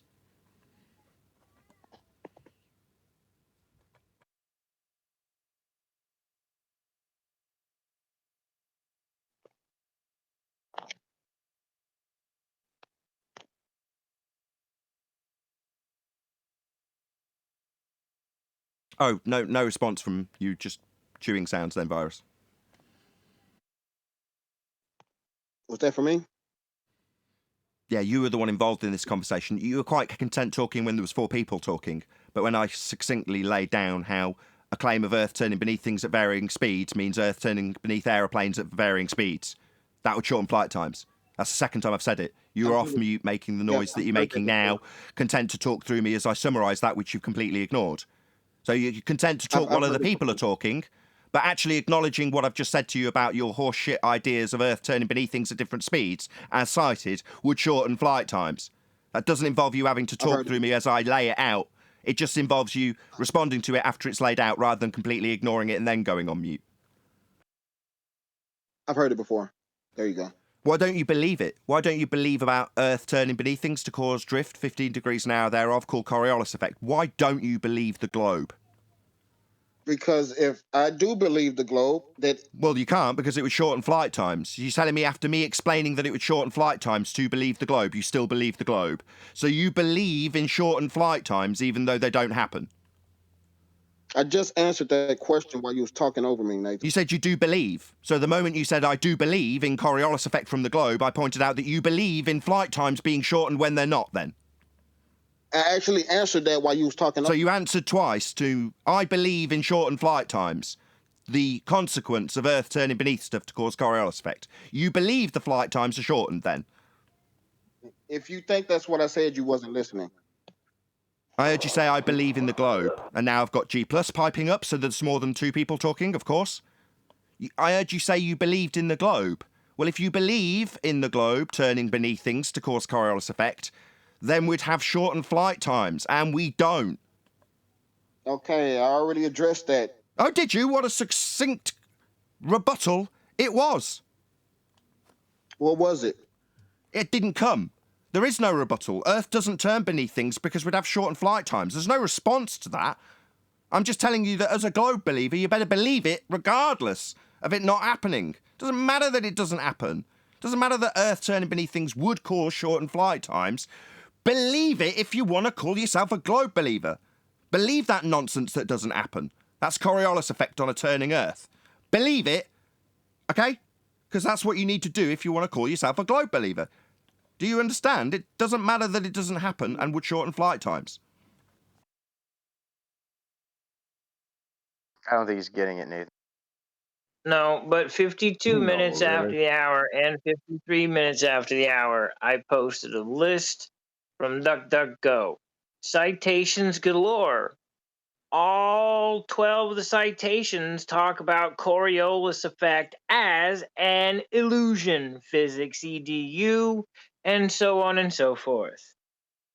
Yeah, So that's why I, rightly so, stopped him from poisoning my audience with what he says as an individual who doesn't believe in the globe, what the globe claims.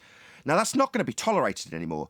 You clowns telling my audience what the globe claims, that definitely won't be happening anymore. I want to make that clear to my audience and anybody who joins on the panel. If you start making up crap about what the globe claims, and it's not what the globe claims, you'll be met with the most disdain I can muster from here on forth. I'm not going to listen to you idiots deciding that you're God, yeah?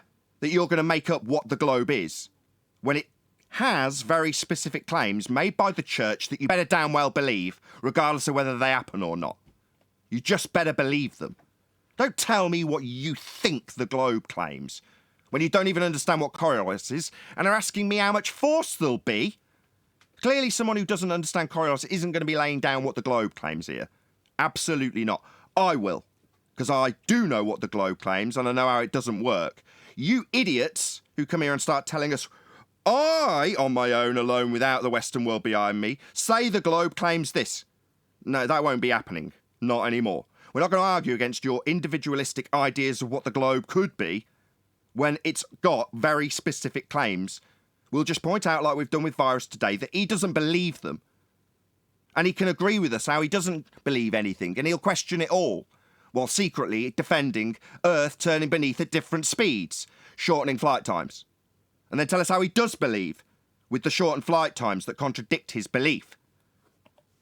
Why would they shorten flight time? Because you'd have Earth turning beneath at different speeds, as you've just told us Coriolis is. The illusion that's created as you turn beneath things.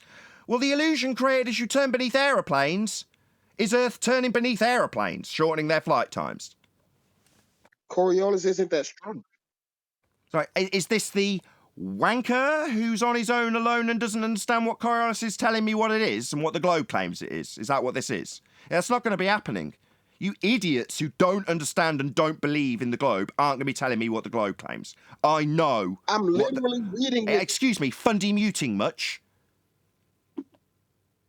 I will be telling you, the uneducated, what the globe is and what the globe claims, because I do know. And you clearly don't. Not only do you not know what it claims, you don't know what the words it uses to claim them mean, like Coriolis. You ask me how much force it's got. Absurd, ludicrous, and ably demonstrating how little you know about what that word means. Now you've gone and defined it for one of my panel members, whilst fundy muting the crap out of me again. Did someone moan that he couldn't be heard while he was talking through me in Discord? Was that what he was moaning about? You want to carry on fundy muting me, Virus? Did you see what he's posted, Nathan? It literally says there is actually no physical force involved. Right, but he asked me how much force there'd be at a given point. As I was clearly interrupted telling my audience, I'm not going to tolerate somebody who doesn't even understand the word and its meaning. That would be Coriolis effect. How and why the globe claims it. Yeah, that's not going to happen. You won't be defining what the Coriolis effect is, fundy idiots who claim to be globe believers when they really don't believe in anything the globe says, and have got a pre-worked out script of how they think the globe will work. I won't even be listening to it from here on forward. The moment I hear you deviating from the church's rhetoric of a heliocentric sphere Earth, I'll shut you down immediately. And say, how dare you tell my audience incorrectly what the globe and the church who created it claim. No, you won't be doing that. I'll be doing that. I'll be telling you, because I know and understand and have read what the globe claims, what it actually claims. Then I'll tell you how it doesn't work, and then you can tell me how you still believe it. You still believe in Earth turning beneath stuff to cause Coriolis effect, in spite of me pointing out with a lot of fundy muting that would shorten flight times. Yeah, the days of you guys being DJs and trying to remix this globe to try to argue that's done. It's a wrap for that. The guy in Discord who saw the claim, read the claim that he posted, please, because I can't see it. I want to see. Yeah, I'll read it. He literally put 51 minutes.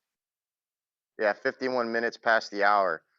From the top, the Earth spins on its axis from west to east. The Coriolis force, therefore, acts in a north-south direction. The Coriolis force is zero at the equator, though the Coriolis force is useful in mathematical equations. There is actually no force involved, contrary to what you're claiming, Akamu. So why were you posting something that's contradicting your word? That is not contradicting anything I'm saying whatsoever. Sorry, what you're saying we couldn't give a crap about. You're some crazy idiot out lone horse, lone ranger style, making up stuff that you say the globe claims. Right, the globe claims Coriolis effect. That's a fact. But you're telling me that we're making up what you say? What you say the globe claims is inconsequential to anything. It claims Coriolis effect. Deflection causes you turn beneath things. That would shorten flight times. What you say the globe claims isn't going to be tolerated anymore.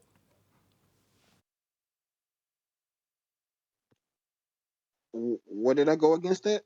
We don't care. We know what the globe claims. It claims Coriolis deflection, claimed to be Earth turning beneath stuff to make it seem like it's drifting away, when in reality it's just you turning beneath it. Well, if we're just turning beneath aeroplanes, it would shorten their flight times. So it definitely doesn't happen. The globe claims it does, and we couldn't give a crap what you say the globe claims. You are but one man, And the globe claims are written down. We know what they are. We don't need you to tell us what you think they are when you don't even understand what Coriolis is and have dug out citations that simultaneously say there's zero Coriolis at the equator. That would mean the stars had stopped on a globe Earth. So your citation's stupid. You think the stars move because of Coriolis? No, that's the globe claim of 15 degrees an hour deflection, called Coriolis effect, which would mean Earth's turning beneath the stars, and that would shorten flight times. If Earth's turning beneath stuff not attached, like the stars, like drones, like aeroplanes, like footballs, like pendulums, like gyroscopes, like bullets, like claimed by the globe. It's claimed to have Coriolis effect. So you think the globe claim says stars move because of... I think it claims Coriolis effect, as I've quite clearly and very articulately just stated. I know that it claims Coriolis effect, but that would shorten flight times. No, but you think star... No. Yes, stupid moron, who's going to now tell me that my stating the globe claims Coriolis needs to be met with no? Yeah, it does. It would just shorten flight times, because Earth would be turning in underneath stuff not attached to cause that effect. So yes, that's what the globe claims. It just doesn't happen. Star movement is because of Coriolis. That's what the globe claims. Earth turning beneath the stars to cause deflection at 15 degrees an hour. Of course, that would shorten flight times if we're turning beneath stuff at 15 degrees an hour, because then we're turning beneath bullets, like it's claimed by the globe we do. And we're turning beneath footballs.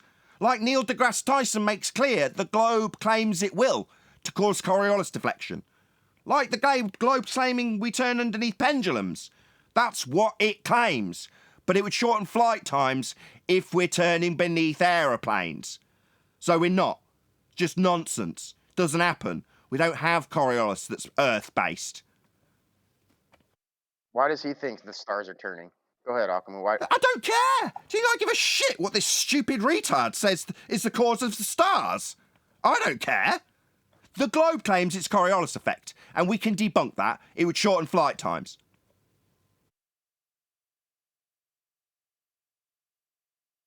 Actually, not for nothing. I was going to ask the same thing. Like, virus. Why do the stars move in your narrative?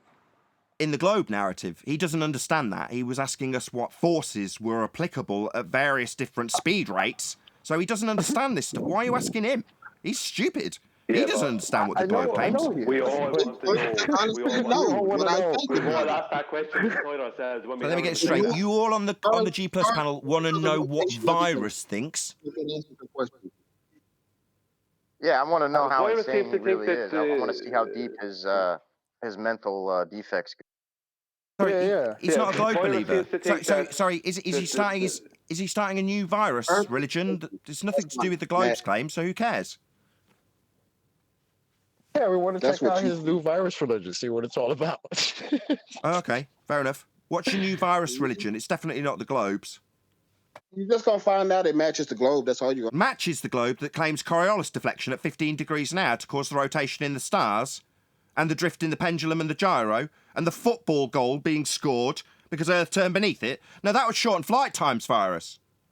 Well, Coriolis isn't measured in degrees. So are you going to start telling us what Coriolis is when you're asking us how much force it has?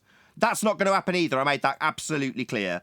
You, the idiot here, who doesn't understand the words coming out of his own mouth, won't be defining things for us ever again. You don't get to do that anymore.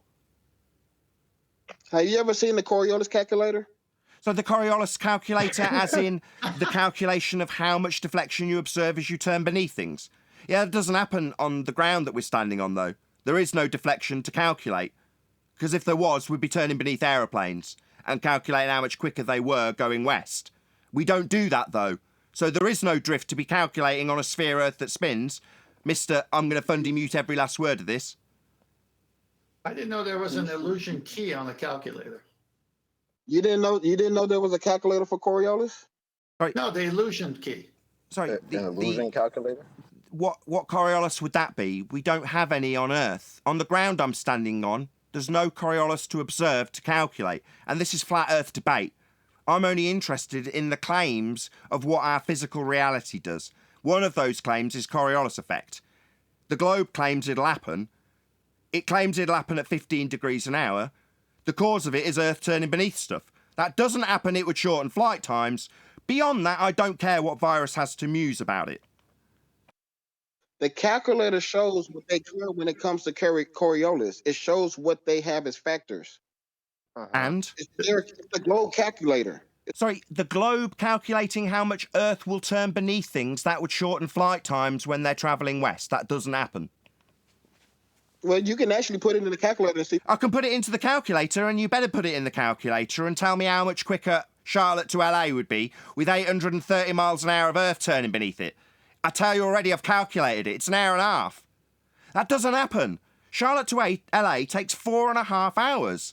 There is no Earth turning beneath that flight for me to look up at it and observe Coriolis drift. How much Coriolis acceleration? None. Earth exhibits 0 Coriolis drift. It would shorten flight times. So that's where you're wrong, because the globe... Really? It would shorten flight times if it was there because we'd be turning beneath aeroplanes. It's the only way to observe it happening. Can I see that? Can I see that proof? No, you can't, Where because it's Earth's not turning.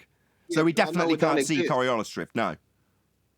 It doesn't really just exist. ask You us can't for say proof. what globe claims that flight time can be shorter because of Coriolis. Sorry, are you claiming Coriolis effect doesn't exist? No, I'm claiming that the globe doesn't claim what you say it does. Sorry, the globe claims Coriolis effect. The globe claims what I say as well too. What you say? No, the globe doesn't claim what you say. It claims Coriolis effect. That's what it claims. That is the globe claim, not what you say. Yeah, not what you say. No, Coriolis effect isn't what I say. That's what it is, claimed by the globe. There isn't a soul on the claim to be spinning Earth that would deny the globe claims Coriolis effect. You can't even get the claim right. What, Coriolis effect? I can. It's Coriolis effect. I know what the globe claims. It would shorten flight times if we turn beneath things to see them seem to drift at a rate of 15 degrees an hour, as the globe claims. That's Coriolis effect. I know what the globe claims. It just doesn't happen, and if it did, it would shorten flight times. Okay, if the globe Virus, your short-term memory seems to go against you. 5 minutes ago, you said the Coriolis is based on Earth with a turning. mass My of gosh, is this guy 200 talking or what? kilograms experience moving 200 miles per hour on the equator. Sorry, how much Coriolis what experience? How much? Oh, goddamn. I got it on. Go back. How much Coriolis with a mass of 200 kilograms going 200 miles an hour on the equator experience? Sorry, the mass doesn't experience Coriolis effect. It's, as explained, about 15 times. So, are you going to Fundy mute me? Fundy mute me, right? It's in the Fundy mute my answer, right? Fundy mute my answer. I already posted. Fundy mute my I answer. I'm posted going to the kick you out. Last chance. I posted it Last already. chance. I posted it already. I'm going to kick you out. Every word I say gets Fundy muted. Now, normally I wouldn't point it out, but earlier you objected to one of the other panel members in Discord that you weren't being heard as you interrupted me. So you were heard interrupting me and moaning that nobody could hear you, constantly Fundy muting me. Now you're doing it continuously. You've asked me how much Coriolis effect a projectile will experience. I understood your question and attempted to answer it, while a chanting idiot talked through every second word of the answer, while simultaneously projecting that that's happening to him. Yeah? Behaviour of scum that want to make up what the world does. Play God. You're not God. You don't understand Coriolis effect, idiot, because Coriolis effect is only observable as you turn beneath things. The projectile cannot and will not experience Coriolis effect. Now, I ripped Wolfie 6020 a new one based on his exact same claim that his aeroplane would be correcting for Coriolis drift. It can't, it won't, because it's not a man on a turning reference frame observing it seem to drift. The illusion that Earth is claimed to have, that you will see things not attached to it seem to drift because you turn beneath them at 15 degrees an hour. That would shorten flight times, and it cannot be corrected for in the projectile. You've asked me a question about how much correction the projectile can have. demonstrating it again for the second time, that you, the moron who wants to tell my audience what Coriolis is now the globe claims it, doesn't understand what it is. The projectile can't account for it, it can't experience it. You can only experience this if you're turning beneath things. You idiot who doesn't understand what Coriolis is. That's you, Virus. An idiot still involved in the conversation, interrupting every second word, and doesn't understand what the words are. How many times are we going to go through this? How many times?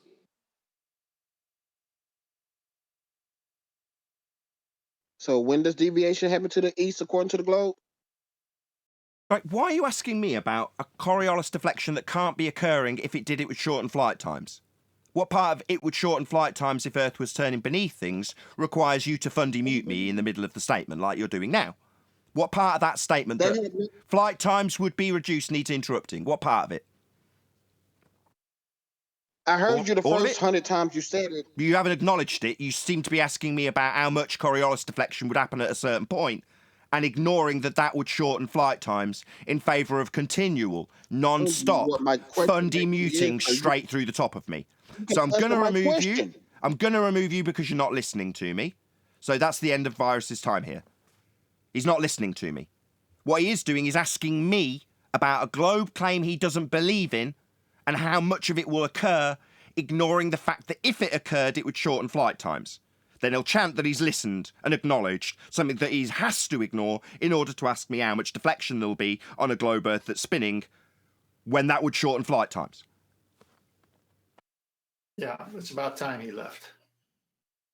Constant chanting, constant fundy muting. Not only that, projection that I'm doing it, like Gem Panda did with the mute button itself. So you can't hear me, guys in Discord, yeah, because what, you're talking through the toast non-stop? What an outrage. Yeah, they project their constant disruptions, constant interruptions. More than content to talk when there's 4 people talking because he's instigated it. But when I finally get control of the conversation and put things to him, he ignores it completely, shuts down. Silence is the response. When I give him the repetition of the thing he's ignored, he'll start chanting through the top of it being repeated. Maybe claiming that he understands things, or that we're ignoring his claims that the globe doesn't make. Yeah, outrageous. That's the behaviour of somebody who's lost their way. Yeah, can't find their way back to the globe and its belief in drift that doesn't happen and would shorten flight times. They need to chant through us to make themselves feel better about their obvious non-belief in the globe. Yeah, you can't be that stupid. It's not my responsibility to explain to anti-flat earthers why and how the globe fails. Why would they claim there's no drift on the equator, as my citation says, when that would mean the stars aren't moving in the heliocentric model? Why would they claim... I'm not making this crap up about the globe Earth that's spinning beneath things to cause Coriolis effect. The globe makes it up. Quiz Neil deGrasse Tyson, not me, about the failures of heliocentrism. I'm not responsible for the failures of heliocentrism. I'm here to laugh at idiots that want to come and be Lone Rangers and make up crap they say the globe claims, like Virus just did, and get all in a twist about how we won't let them make their claim about what the globe says, and how we're not listening to their claim. No, we won't be from here on forth. You either sit in line with what the globe actually claims, that's Coriolis deflection at 15 degrees an hour, shortening flight times, or you don't. You don't get to make up surplus crap that you say it makes up. No, that won't be happening. Never again. His calculator, Nathan. Calculator for how much Earth turns beneath things, shortening flight times. Wow, fascinating. Well, since an Like you illusion can have a elucidated calculator, I guess it could have earlier. like a bench too, because he was asking how strong is this illusion? Does this illusion bench press? And do curls and shit? Like, what the hell? You people sound crazy. Virus is only interested in coming into a situation where he says any amount of rubbish, answers nothing, keeps asking you stupid questions, coming up with BS questions that are not globe, that are not connected directly to his globe claim. Like, I don't think, I myself wouldn't allow Virus anywhere near. I know it's not my business, but Brian, I it's just a agree time with waster. you. He's just a time waster. All he is an attention seeker. Isn't he, Neil? That's all he is, an attention seeker. I agree, because there is no way he could think that he could X how strong the force is wherever. When Nathan just broke it down, that it's an optical illusion. Well, he's not interested in that. He's not interested in the facts, though, Neil. He can make whatever claims he wants. The point is, he's not interested in the facts. Like, what was interesting was we never got to find out, and Nathan, I wish you left us find out, is he didn't seem to know why the stars above appear to move. He didn't realise that in his claim dumb. that's because the Earth is rotating. He's too dumb to understand the implications of the things he even says. Yeah, that's a problem though, right? Like it's the same. Apparently, they're not realizing it's the same cause. Yeah, but we're not going to explain in their narrative. Yeah, I know, it's funny. He's brain dead, bro, literal. But I will explain it when they're wrong. Point out how they're wrong. So when he's like, well, you start teaching me, because he's misinterpreted me saying, I'll be telling you what the globe does.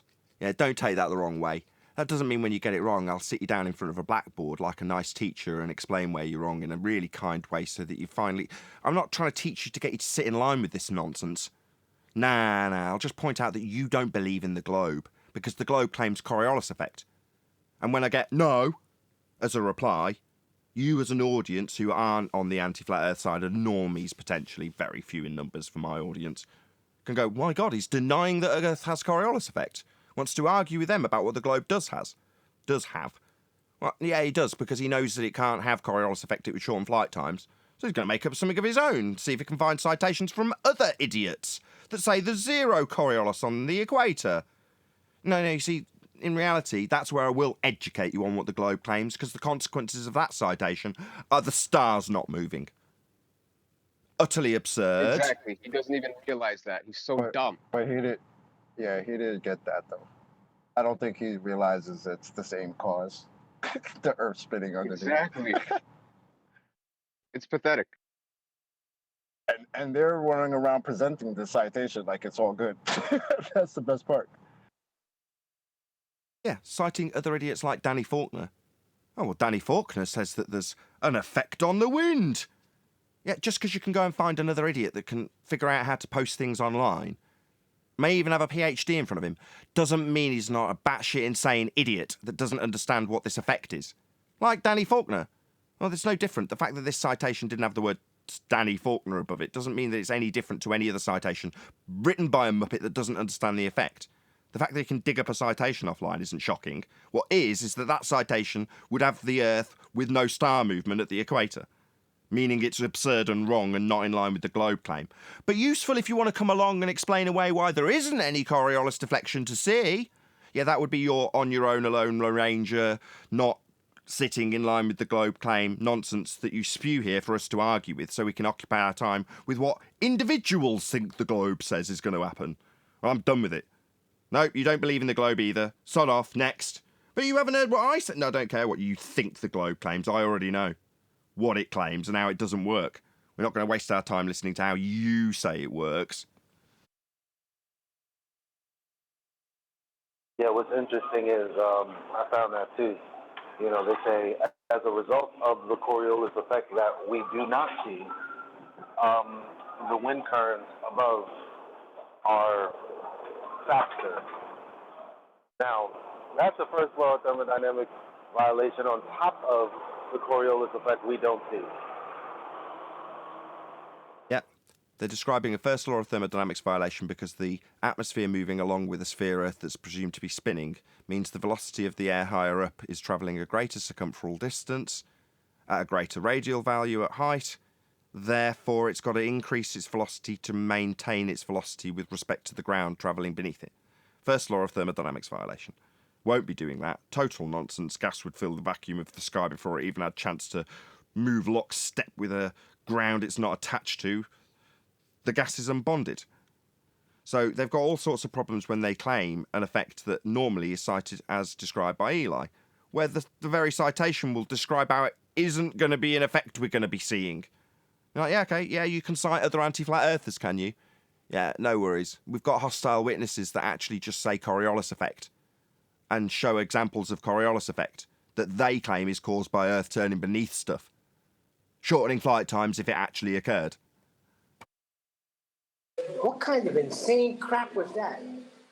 Earth and atmosphere move as one. What? Nathan, has anybody cited the Wikipedia article on the quote unquote Coriolis effect before? Yeah, I do. Yeah, because it's funny because it the Coriolis effect in Wikipedia it redirects to the title Coriolis force, which okay. speaks to That's okay. the double. I don't know, is it? Because it's a fictitious force in the first sentence. I know that citation at like the back of my hand. Yeah, yeah, okay. Well, my point is like, but I feel like this is the debate that's being had. It's like like Akumu. I got no problems with him, but he comes in and he's calling it a force, and he's thinking of it as a force, and never considering it that it's a fictitious force, but in fact it's an effect.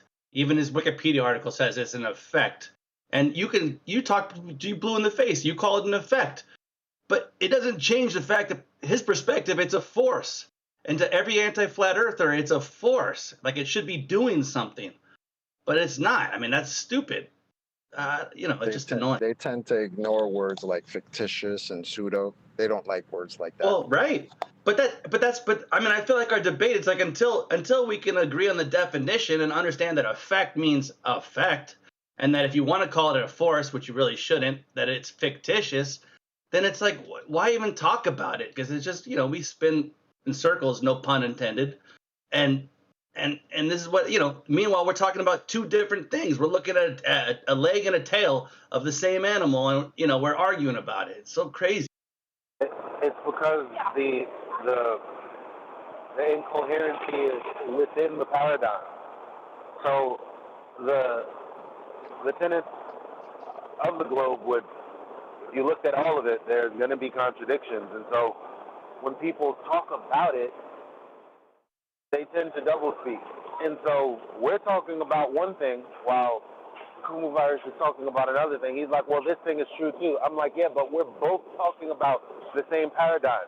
So if both things can't be true because it's just illogical, the way Nathan just laid it out.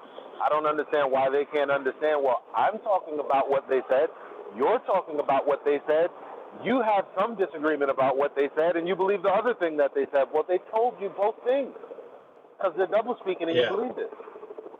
Well, they're either being dishonest or they lack the cognition to understand that we're talking about the same thing. Maybe. I want to Who say one wrote this? example. Just one sec. Who wrote this? Terribly spelt description. DerpCon 1. Behaving awkward off topic. DerpCon 2. Oh, that was me. Attention grabby. False confidence. Ignores input. And moves on. Yeah. Okay, the spelling's awful, but we'll look past that. You carry on, Arwin, as it's I yours. don't have spell correction on That's okay. You carry on. Photoshop. Can I say you my keep example only, Nathan? Just one sec, Jorge. We're just going to get Arwin to read off this list. You can't see it, but he'll maybe post it in Discord after reading it. If he verbalizes all of it, you'll hear it. All right. It's still a work in progress. Just read it. Go, Arwin. Yeah, just presenting it, right? I've got it up already. I've got it up. It's basically based on the original DEFCON system from the United States, hopefully obvious. But this is whole, like the Cold War, oh no, we're in so much danger of firing the missiles, basically. But this is trying to an attempt figured out by Seeking Starwater, somebody that visits my chat a lot, on how to size up how bad the trolling is, right? So DerpCon 1 is just very basic, behaving awkwardly and off topic. DerpCon 2 is attention grabby, false confidence, ignoring input and move on, right? We know that. Then DerpCon 3, it's already pretty serious at that point. Ad homing, just not all the time. Patronizing, straw manning with specific flat earth models, right? We all know that. Like, this is your model, this is your model. And DerpCon 4, it gets really serious. So constant straw man, scattergunning, paranoia, ad homs, constantly denying official globe claims, spamming, reversed world conspiracy theories about flat Earth, constant dark and slanderous ad homs, focused bullying, full Savonier syndrome, and spamming crazy subjects. I see. So you just need where it's spamming, it would be fundy muting. If you just substitute spamming for fundy muting, you've got pretty much an identical list for what occurs here rather than in your chat. Right, but this I is like adapted to chat. So this is typical sizing up the chat. Like, No, if I've got you're the going context. face to face, it's going to be very different. No, I totally got the context. But I read it and I went, yeah, this applies. But while you were reading, I was thinking, how can I spin it? And it's just the one word spamming. You just need to change that to fundy muting. That would be, or chanting rather than spamming. Yeah, you could do that. It's not, well, it isn't even adapted to our typical inner circle lingo here, right? So this was actually not meant for the flat Earth debate, but for my show. I just threw it in there, and it immediately caught your attention. Yeah, it did. Well, I've maybe said before, I've got enough real estate to actually see things like that come through on Skype, whilst keeping an eye on Discord and keeping an eye on live chat and the live feed and OBS and my monitor temps and all the rest of it. You guys. I like the name, DerpCon. We're going to DerpCon 4.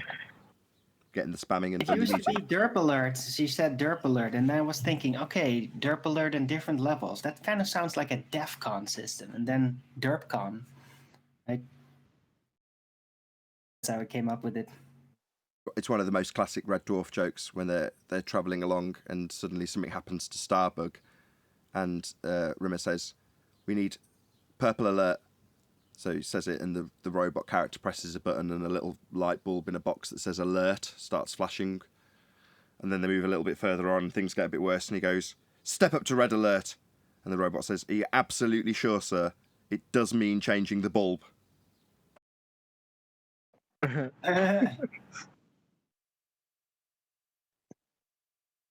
you hear me? Wait, I just looked. This is an outdated version. Hold on, damn Alwyn. it. Whole house was waiting in the background for a while. Sorry. That's Sasha. Okay. Oh, Sasha. My bad, Sasha. Yeah, it's all right. Nathan, did you find yourself in debating that that you needed to explain what is proof and what is evidence? Have I ever found myself explaining what, who, and what evidence is? Is that the question? Or yeah, or did you hear somebody that, because I heard the people debating that is not proof because that maybe is evidence, you know. But they're synonymous. The two words are synonymous with one another. Yeah, but I heard the people was debating for 1 hour because some Globers saying, if is that proof, that doesn't mean that is evidence, you know. That's my example, because I translate that in my language to the both words, proof and evidence, and both words is the same meaning in my language. Absolutely, they're interchangeable. So if you use the, Yeah. I like to use the opposite in courtroom vernacular, because if you say the case failed because of a lack of evidence, well, evidence furnishes proof. That's what it is. You know, if you've got evidence that shows something happened, that in essence is the proof it happened. That's your evidence it happened. The two are synonymous. And not like donate and pledge are synonymous, like actually synonymous. For example, in my language, to prove verb, it's made by the subject evidence. Practically, in my language, you don't say to prove. In my language, you say to evidence, because evidence is one verb, and mean both, prove, evidence, whatever. Yeah. The second thing, what I wanted to tell you, curved level is curved. I know that you will say, of course, it's not, and everybody, even in English, for me, it doesn't have sense. But people are saying in English, the level is curved. But I again translate in my language. That has not any sense and cannot be. That means that people who are saying the level is curved, maybe it's curved in English, but it's not in my language. I don't know. I am confusing myself. No, it's not you, I assure you. Yeah. Maybe that's another thing they've tried to change over the while, right? Because they try to now distinguish between evidence and proof. But when we first started this, all they told us about was we have proof for the globe. All of a sudden, it seems like that word's not good enough.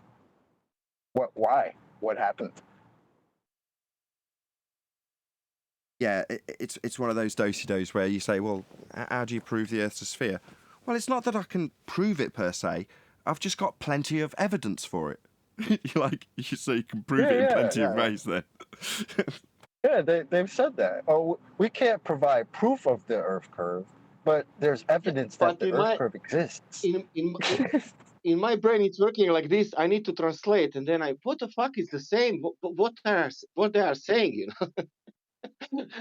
Yep, you're not wrong. Don't hurt your brain too much, Sacha. Yeah, no, you're spot on. You're clarifying because there's a different language going on. You're saying, am I right in my assumption that when they say, oh no, it's not proof, it's evidence, that they're actually saying it's not proof, it's proof? Yeah, they are, yeah. You're not mistaken. Yeah. It's not proof, it's proof. It's not evidence, it's evidence. That's DERPCON 5 level type shit. Evidence comes from the word to be evident. Yeah? If something is evident, that means you can see that it's happened or it's occurred. That's what being evident is. Evidently.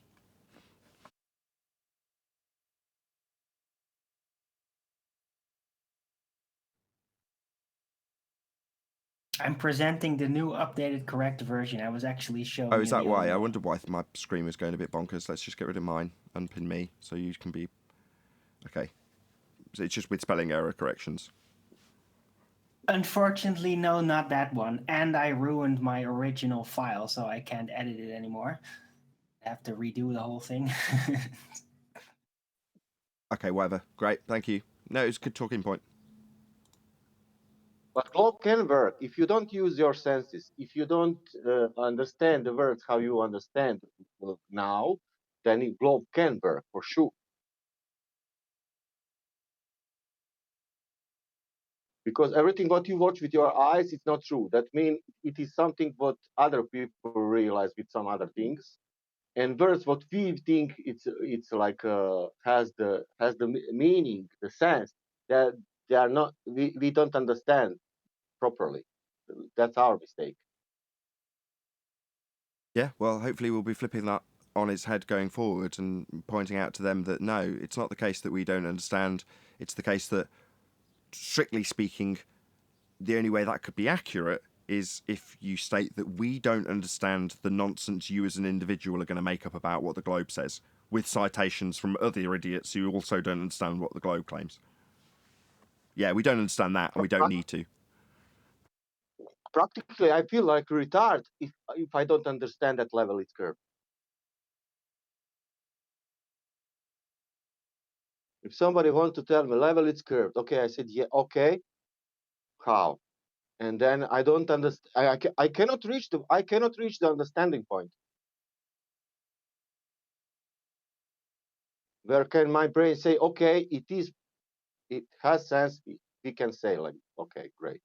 Okay, so just for clarity, your opener is why are they saying evidence isn't evidence, proof isn't proof, and now you're saying that they offer you up a complete contradiction in terms, that level is curved. And again, the question is, why is it that you're being called an idiot for not understanding that level and curved are synonymous? They're not. I should to feel like that because that's the truth. Level is curved. Level is not flat. So level isn't level.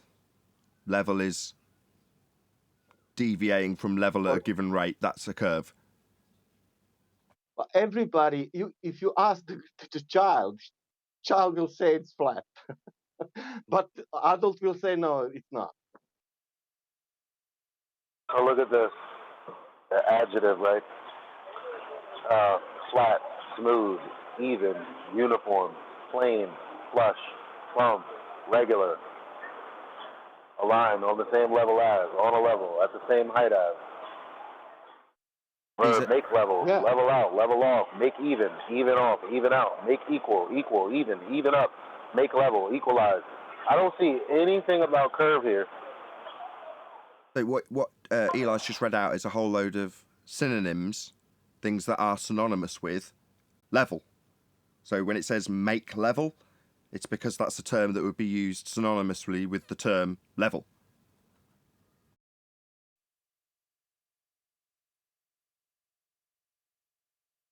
Yeah, you're dealing with idiots that have found out the Earth isn't a sphere and have now figured a way of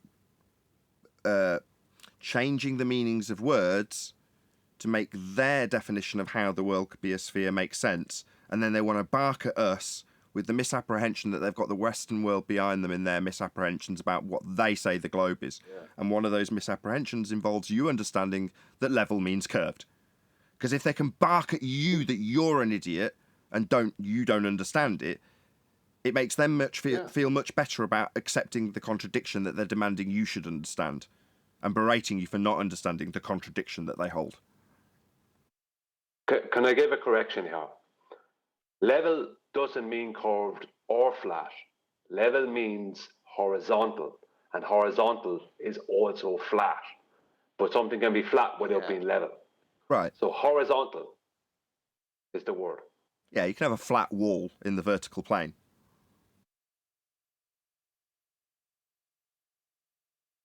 For me, it's easy, like a human being, to understand that horizontal, and because of horizontal, we give the name horizon. We didn't give the name horizon because I don't know, because we like to name it that horizon. Ooh, because it here we has go. sense to call it that. So people ask, what is the synonym of level? Some common synonyms of level are even, flat, plane, and smooth. While all these words mean having a surface without bends, curves, or irregularities, level applies to a horizontal surface that lies on a line parallel with the horizon. The vast prairies are nearly level, for example. Wow. By contrast, if I read out some of the synonyms for curve, because they're implying level means curve, so you'd think, okay, so we'll have level somewhere in the synonyms for curve. Bend, turn, loop, wind, meander, undulate, snake, spiral, twist, coil, curl, arc, arch, bow, bulge, swell, incurve, bent. These don't include level or flat. I think that you're reading wrong citation from Google. And everybody knows that. We gotta go to the priest. That's right. I mean, it goes on. None of them are including anything that in any way indicates something being level or having no relief. Like the Earth you must measure if you're navigating upon it or building on it. When you talk about Earth having a curve, it's not conducive with the reality that we actually find ourselves in. That's the bottom line, isn't it?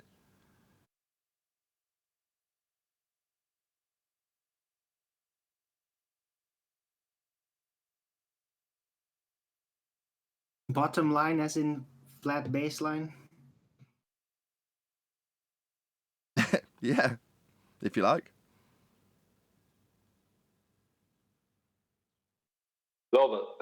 Horizontal is something which no part's higher or lower than the other. Level.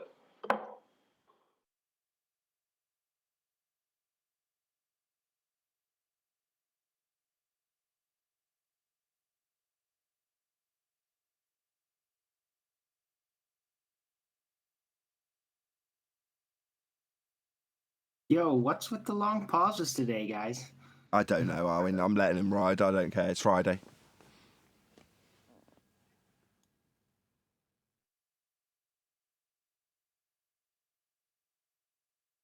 All right, we can have multiple moments of silence for the dearly departed globe. That's fine. This is good, man. I'm afraid to say anything. I might get told to shut up. Yeah.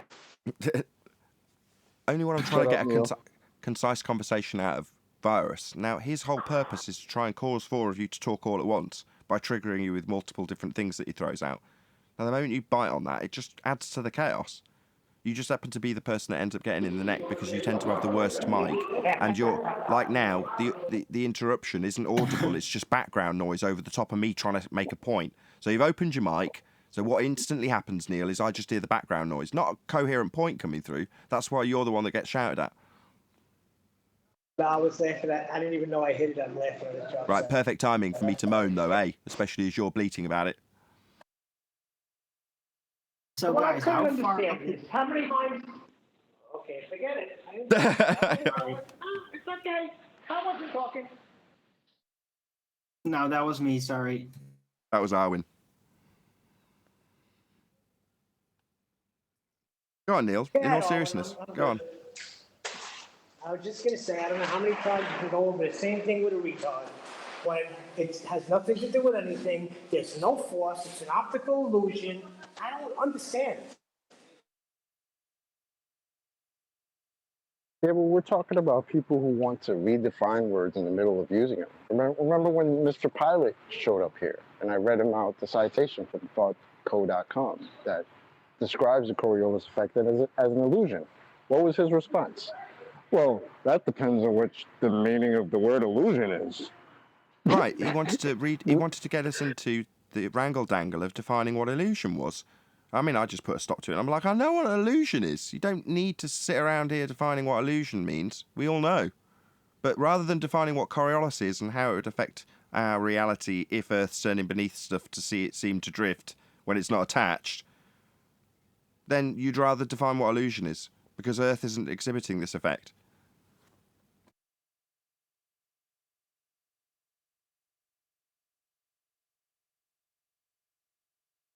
Right. So, how far do you guys think that Akumu virus is in the DERPCON chart? And remember that every separate element, like, is an indicator of where he is. It doesn't have to have all the elements, right? That's not how it works, right? I think virus is easily at DERPCON 5. Easily. Yeah, he reached DERPCON 5 a long time ago. I don't know. I think he kind of sticks around 4. I mean, he does the whole crazy spamming the same arguments, really not getting it, right? And a bit paranoia. But, like, he doesn't get, like, a typical thing about the DERPCON 5 is that it gets really dark, right? And we've seen that of some anti-flat earthers, that when you really push them, they get really dark suddenly. That's typical DERPCON 5. And I never really see Akumu virus do that. He gets really annoying, right? But not dark.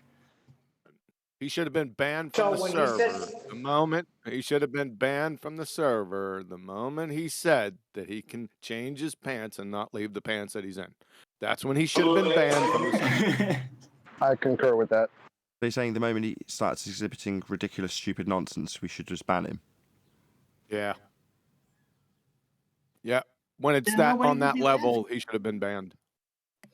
But we'll have nobody left. You got to do a lot more than that to get banned here, and I'm sure Betty would agree with me, right? That's why he's not been banned. That's correct. You didn't hear his expert moment about Sextant. Oh right, what was that? Oh, that was like he knows everything about Sextant, and he never ever touched Sextant. Just a note to But they can say the same thing about us. You can't say that. Nathan never touched one. I will always be thankful to Akumu. In that sense, but somebody who is claiming and saying, "Oh, I know," I ask him, what do you know? What can you explain me? Which, at least some parts of the instrument that I can know. What any part is doing or blah blah blah. He doesn't know. What the fuck if you're an expert? If I'm expert in baking and I'm expert in baking, I can tell you everything about baking bread. I guess you're right. If he claims to be an expert, he should know certain parts. And I wanted to find out from him, okay, let's see what you know and what... No, Sasha, look there. Everything is in Almanac. You need to watch there. Okay, thank you. Oh, great. Welcome to Flat Let's Earth. have it. Works with the celestial sphere.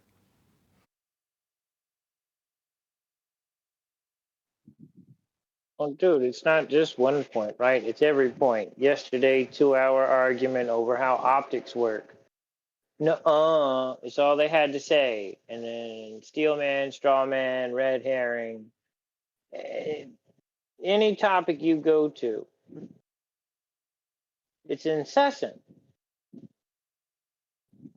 I mean, if we did ban them all that actually started out like that, we wouldn't have any OG Globers. They'd all be gone because they do it every day. That's what I see as the problem. They're not OG Globers. These are people Anti-Earthers. spouting their own nonsense, not globe nonsense.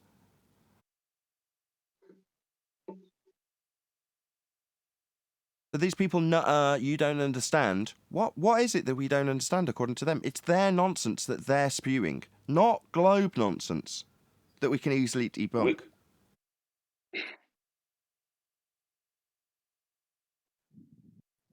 Globe nonsense easily debunked too. I think we don't understand that. We don't understand that science evolves and evolution is real, and the science is never wrong because it never claims to be right. Yeah, so we don't understand science. Again, total nonsense made up by the idiot that we've got to then argue about that position being correct when that isn't the case.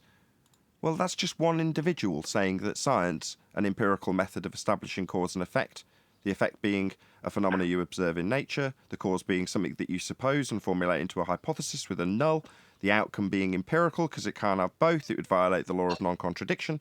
So when they start saying that you should argue with them about how science doesn't prove things, at that point, it's not that you should ban them, it's just that really you shouldn't be debating with them.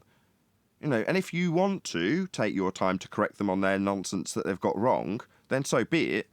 But people fall into the trap of debating them like they've got a position to hold on behalf of the globe. They haven't. They don't understand their own nonsense, let alone what the globe claims. But when they say that, why don't you ask them, well, years ago, when all these globers were running around telling flat earthers they're science deniers, why were you guys telling us that you have all this science that proves the globe? That's it. Science doesn't prove anything. We all know that, or maybe we don't know that. That's all science does. It proves things. That's the whole point. I know. I agree. Not according to anti-flat earthers, though. Yeah, because they've spent the whole of their existence up until about 2018 running around telling flat earthers that they were science deniers and preaching how the whole body of science proved they were on a sphere, when in reality they had absolutely no science whatsoever to back their claims of sphericity, and flat earthers over that course of time, 2015 through 2018, learned what science really was, and as a consequence found out that what they had and claimed was science wasn't science. So they have to tell us science doesn't prove things now, because they never had any. So they throw science under the bus after telling us that the whole body of science proved we're on a sphere. It doesn't. In my opinion, if you take Acum just like the other grass. Sorry, Sasha. Go ahead, if you Sasha. take if you take Acum virus and then you take two other globals, whatever, and then you make argument, I can bet that three of them will have different story. They will not agree with each other. Yeah, I've seen it happen. I've seen the Rumpus and George Netanyahu go back and forth for several hours about Coriolis effect, with George correcting Rumpus, and then Rumpus correcting George, them both having complete misapprehensions about it. Yeah, that's the point, because that must be constant. That must be one thing, not what. Oh, I have idea about this. Oh no, my idea is this. No, it's not idea. It's one truth. So, Hey, aren't Nathan. they all supposed to arguing the same story? So it sounds like they all have different interpretations of the same story. Got a That's hey Nathan from unfortunate. someone in Discord. Go ahead. You guys are talking about OG Globers, right? Yeah, well, the lack thereof, but yeah. Well, you know Melby Styles, right? Right after, Will Brex, Melby Styles. This is her husband. Because here's what people don't know: you're one of the OG flat earthers, right? I don't know if people don't know that, but go on. Okay, here's how long I've been in the flat Earth, and dude, let me tell you something, man. We love your show. It's amazing what you've done. Oh, thank you. And we live in LA. We're in the entertainment business. I don't think people even realize how much hard work it takes to do what you do, and you've just become a great broadcaster, man. I appreciate it. All you I guys, bleat about Arwen, how much hard work you, it is quite Kent, frequently, though. So again, Racer, who I've talked to, like, dude, it's a really good thing you guys have, man. But I'm saying, like, here's how long I've been in the flat Earth. I remember when they used to call Jeranism. What was the guy's name? The one flat earther. He used to call him Geranarism. oh, Red Rhetoric. No, not Red's rhetoric. He was a flat earther. Geranarism. Something souls and quantum Stars of eraser was Souls. like, yeah. And remember the guy? Where's the curvature? He went concave. Where's the curvature? That's how long. He was called It was you. Zip something or other. It was you. What was his name? Geranarism. Stars or Souls, maybe? Yeah, Stars of Souls back- was around Yeah. probably 6 months before me and Jaron. Yeah. Yeah. It was Eric Dubé, Geranarism, because I always call him Geranarism now. NASA Channel, and then you, Pat Steer, Mark Sargent, of course, and that was it, dude. There was like 5 people you could go for videos, and you know what happened? Like, can you hear me? Yeah, we're all listening along. How about my Oh, sorry. perspective? He was there early. There are others. So you started, like, you used to just do videos. Remember, you did the Flat Earth Plumber, and Melby, my wife, she's a plumber. But, like, and then you started debate. And, dude, when people say, like, man, Nathan just yells at people, I go, dude, he earned it, because for 2 years, it was just like 8 people yelling at you. And like you by yourself, just defending yourself, right? And I say, man, if he wants to fucking yell at him, he can yell at him, because he took some serious abuse. Sorry for cursing, my bad. Nah, that's all right. All right, how much did you pay him to come in today, I didn't pay it. Shut the fuck up, One of Neil, my you donors. Mel B. Styles. Sarah Neil's said a hi. great addition too. You gotta have a good New York Kenny in your crew. You know what I mean? The husband. Yeah, This is that's, the husband. Can I just explain who he is? He's the husband of somebody who supports me quite a lot. Hell of a lot, actually. Melby Styles. Mel B. Styles, right right. after Will Brex. Right. Nathan. Hello. Will Brex, Melby Styles. But typically, you're not that vocal, right? No, she's not. No. You. I'm talking specifically to you. Oh, I know me? she's No, not either, never. but I'm saying you're not normally. So somebody's just come on to give me a bit of. Someone's come on to give me a bit of admiration, and I'm very grateful. I'll get on, like, when you're gone, like after the show, like with Steve and Die Slow and that crew, like the Discord crew. Oh, you know what I was convinced of at one point. You know who turned me into a flat earther? Frickin' Learn of the Jesuit Order. Lot Joe. Wow. Learn of the Jesuit Order. Okay. You know who he sounds like? He sounds like Sin Cleanser. I thought at one point Sin Cleanser is Lot Joe. If you listen to their voice, they sound like the same dude. And he said he's not, and I believe him. I love Sin Clean. Hey, Sin Clean. Yeah, dude, great. We love Arwen. Do you remember the end of Lacho or Learn of the Jesuit Order? So can you remember? Oh yeah, Lacho. You do? Oh, what's his name? Who's the Aussie? John LeBon. Right. Remember back in the day, it was like John LeBon, and you know who my favorite flat earther is, other than you guys, is no mention of Jungle Surfer. Wakey. But Wakey, remember, Wakey. it used to be Wakey and Matrix Decode, and then they had a falling out, dude. I love you guys, man. I've been listening to you guys forever. Reminiscing about the good old days. Reminiscing about the good old days when there was. I got one for you. My Perspective, the South African. That dude was the badass. Yeah, he is. Remember him? Yeah. Remember he had those. He's like a cinematographer or something in South Africa, and he used to do the best videos. And then I used to love what's his name, Matt. You know, I don't get into all the drama. I don't hate anybody. I don't give a shit Matt crap. Boyland. But you know what I mean. But I used to love him, and then he just went off the deep end and just like started playing guitar for 7 hours a night or something. And I was like, all right, whatever, dude. But yeah, and Quantum Eraser, he used to do I discovered him used to do these things with cathexis. And man, he's a smart dude. The thing you guys put together though. Oh, here's what I was gonna say. It was I stopped listening to you because it was just people yelling at you and you just like fighting, you and the couple of flat earthers that would go in there. And then I'm listening to Globe Busters one day, and Sleeping Warrior came on, and he goes, "Man, you got to come over to Flat Earth Debate and blah blah blah." He goes, "We got these.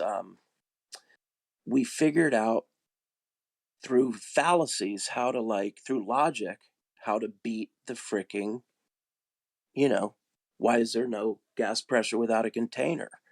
And then so I went over. This is 2-3 years after you started. So I finally went back and I go, all right, let me listen to it. So I went and listened to it, and you were beating the crap out of them. You know what I mean? Because you figured out only with logic and dismantling their fallacies and just taking them to school, and it was awesome. It was like awesome. Because remember, it was like Red's Rhetoric and all those weirdos, like, Ethan, you when know, and you still got them hang. you Like when you listen to you Virus, hear me, what do you sir? call them now? We can hear you, Eli. So, I like Yeah. Eli too. He's smart. He's a smart son of a gun. Thank you, man. I appreciate it. I was just gonna say that I think we take learning for granted. So a lot of us realize that the Earth was flat. That's easy. You know what I mean? Like we Yeah. realized there was a lie going on, but what we didn't know is a little bit of philosophy, a little bit of logic, and a little bit of other things, like the way to think correctly and how we were getting duped. And so a lot of flat earthers learned that the Earth wasn't a globe, but then they maybe continue to still think in the same ways that got them there in the first place. And it took a long time of me listening to Nathan for it to like kind of be ingrained in me, and understanding that, okay, what's actually going on? Why is this miscommunication or misunderstanding happening oftentimes? And like you said, it's 100%. because we Dude, figured out, it's bad logic. That's what they're doing. Yeah, it's not even about I've learned more about logic than the flat Earth. And once you learn logic, the flat Earth becomes obvious. I mean, dude, I'm telling you, Nathan and you and Quantum Racer, all you guys, man, you have made me a smarter man, and that's from the bottom of my heart, man, for real. It's hard. It makes it hard when you argue with like a normal person because they just think you're weird or something because they're so like they just don't know. You know, they're like, you know, oh, ad hominem. And you can't yell at them with like Nathan because you don't have a British accent. When you have an American accent, you just sound like a fucking, an asshole. Sorry, I keep cursing. It's okay. But sorry, Neil. Neil's hilarious. Because I'm Irish. My mom's from the Bronx, so I love a good frickin' foul-mouthed guinea. Which Neil isn't. Yeah. Reminds me of my family. But yeah, man, I just wanted to jump on and say because usually you take off like by now. But man, just what a great show! I'm telling you. Well, thank you very much. You guys, what a Much great love show, to the panel. dude. I'm telling you, Couldn't I do know how without them. hard you work, man. I know how hard you work. People don't realize. Oh, you know what pisses me off is like, the globe believers or what, the anti-flat earthers. Oh, you're just trying to get money and blah. Like, dude, you know how much work you put into that to get the sound right and to produce a show every day? I mean, dude, it's an accomplishment, man. Really, really, I know how hard it is, man. I'm in Hollywood. We live in Hollywood. Her dad was a well-known Hollywood producer. We know the business, and it's a full-time You know, it ain't 9 to 5. It's 9 to 4 a.m. You know what I mean? Oh, absolutely. It gives me a warm, fuzzy feeling having somebody say it. It's one of those things you think about in the shower in the morning at 6 a.m. when you've already gone through your emails and looked at the messages and checked your stats, essentially done your self-reporting. Then you get on with a bit of breakfast and then move on to whatever it is you're going to do for the rest of the day. It's a 24/7 thing. It's not like people think, you just do a couple of hours doing your video, maybe 3 if they know you do the after show. It's like, nah, it's all day, every day, and you've got to make gaps to do things with the kids, the lessons and things. But yeah, most people do 9 to 5, and that's full time. Running a YouTube channel for anybody, doesn't matter how successful it is, it's a full-time job. And in some ways, I do have a slight bit of resentment to the anti-flat earthers, who I know do a damn sight less and pull in a lot more money. But by the same token, you think, well, more power to them. It's jealousy. Don't get jealous. Just work harder, and what will be, will be. But like you say, I work 24/7. But without them, there's no show. You know, that's the show. Because the show, it's the listeners. Because I've listened to it. You know, after a while, you know it. But hearing them is what educates you. Because they really have nothing. They have nothing. I'm telling you, I've learned more about science and logic just from listening to this show. And I love Globe Busters, and I love Pat Steer. Like everybody, the things each one of them do specifically adds to it, and they have their own. Like Patricia Steer, she was a great broadcaster, man. She had that radio voice, and she would interview like every person in the flat Earth, and you needed that. And then Mark Sargent does his thing, and Geranarism, you know what I mean? Everybody has their thing, and you take a piece out. But you guys are the elite of the elite. You know what I mean? I mean, dude, I felt bad when you were taking it to Bob on Globe Busters. You're just like, nope, Bob, sorry, we're best friends, but you're wrong. And I was like, man, that's hard to do. That's not easy, bro. But you did it, and I think he respects you, and you respect him. Plus, I love how you can yell at people and then completely go back to like, okay, and I'll see you tomorrow. I just realized who you were talking about when you were saying Geranarism. I thought that was like a second person. Are you talking about Jaren? Yeah. Yes. Yeah. That's funny. Yeah, I do appreciate it. I like Jaren. We don't all love Bob. Can I add something, Nathan? I need 3-4 minutes. So don't blow any more smoke at my ass if that's what you're intending. I'll explode. No, I'm intending to give more compliments. I will repeat all that story what Guy repeated, because I started the same. I was watching Jaron and mostly him and all others, even Matt Powell and all others, doesn't matter. Even I was watching from other angle. Like these people had some between them, and I thought, what the fuck you are doing? But that became like a story, like a big brother in one moment, blah blah blah. Doesn't matter.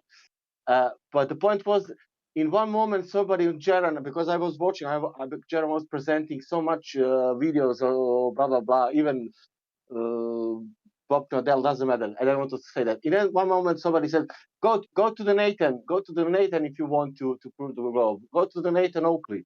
And I said, "Who the fuck is Nathan Oakley now?" And okay, let's go to the Nathan Oakley. And I see there is debating, nothing, no videos. I need to listen here. Okay, great. My English is not so good, but I will listen. And then I started to listen, Nate, you and in the first moment, QE was there also inside. And yeah, I'm here from the beginning. And what I can say, keep going. And you have people. I'm here. I will support you in any case what I can, because this is like, for me, going to cinema, I choose my cinema. This cinema, it's also really real, and it's called Nathan Oakley, and it's called Quantum Eraser, and they've Nathan Oakley swearing, yeah, all that things what guy said, but Nathan Oakley said like Nathan, you're here, but doesn't matter. I want to say, you explain it like at least I know 10 times why you swear I will say it every time. Nathan never swear on the person. I said, you are a fucking idiot, you are a motherfucker, you are lick my balls because of person. He said that every fucking time, only because of argument and nothing else. And that for me what was important. And then he said that to Bob Knodel only because of argument.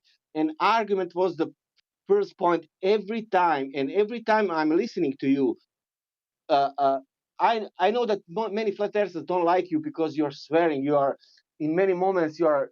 But I heard like 2,000 shows, and I know from the beginning how you was attacked and blah blah. Maybe you need maybe to not swear so much, but on the end I like it all that swearing what you did on the end because you know what Sasha, people that don't like the swearing. I think they rarely speak up. The people that don't like Nathan is the people that want to continue to beg the question in other ways, even though they're flat earthers, right?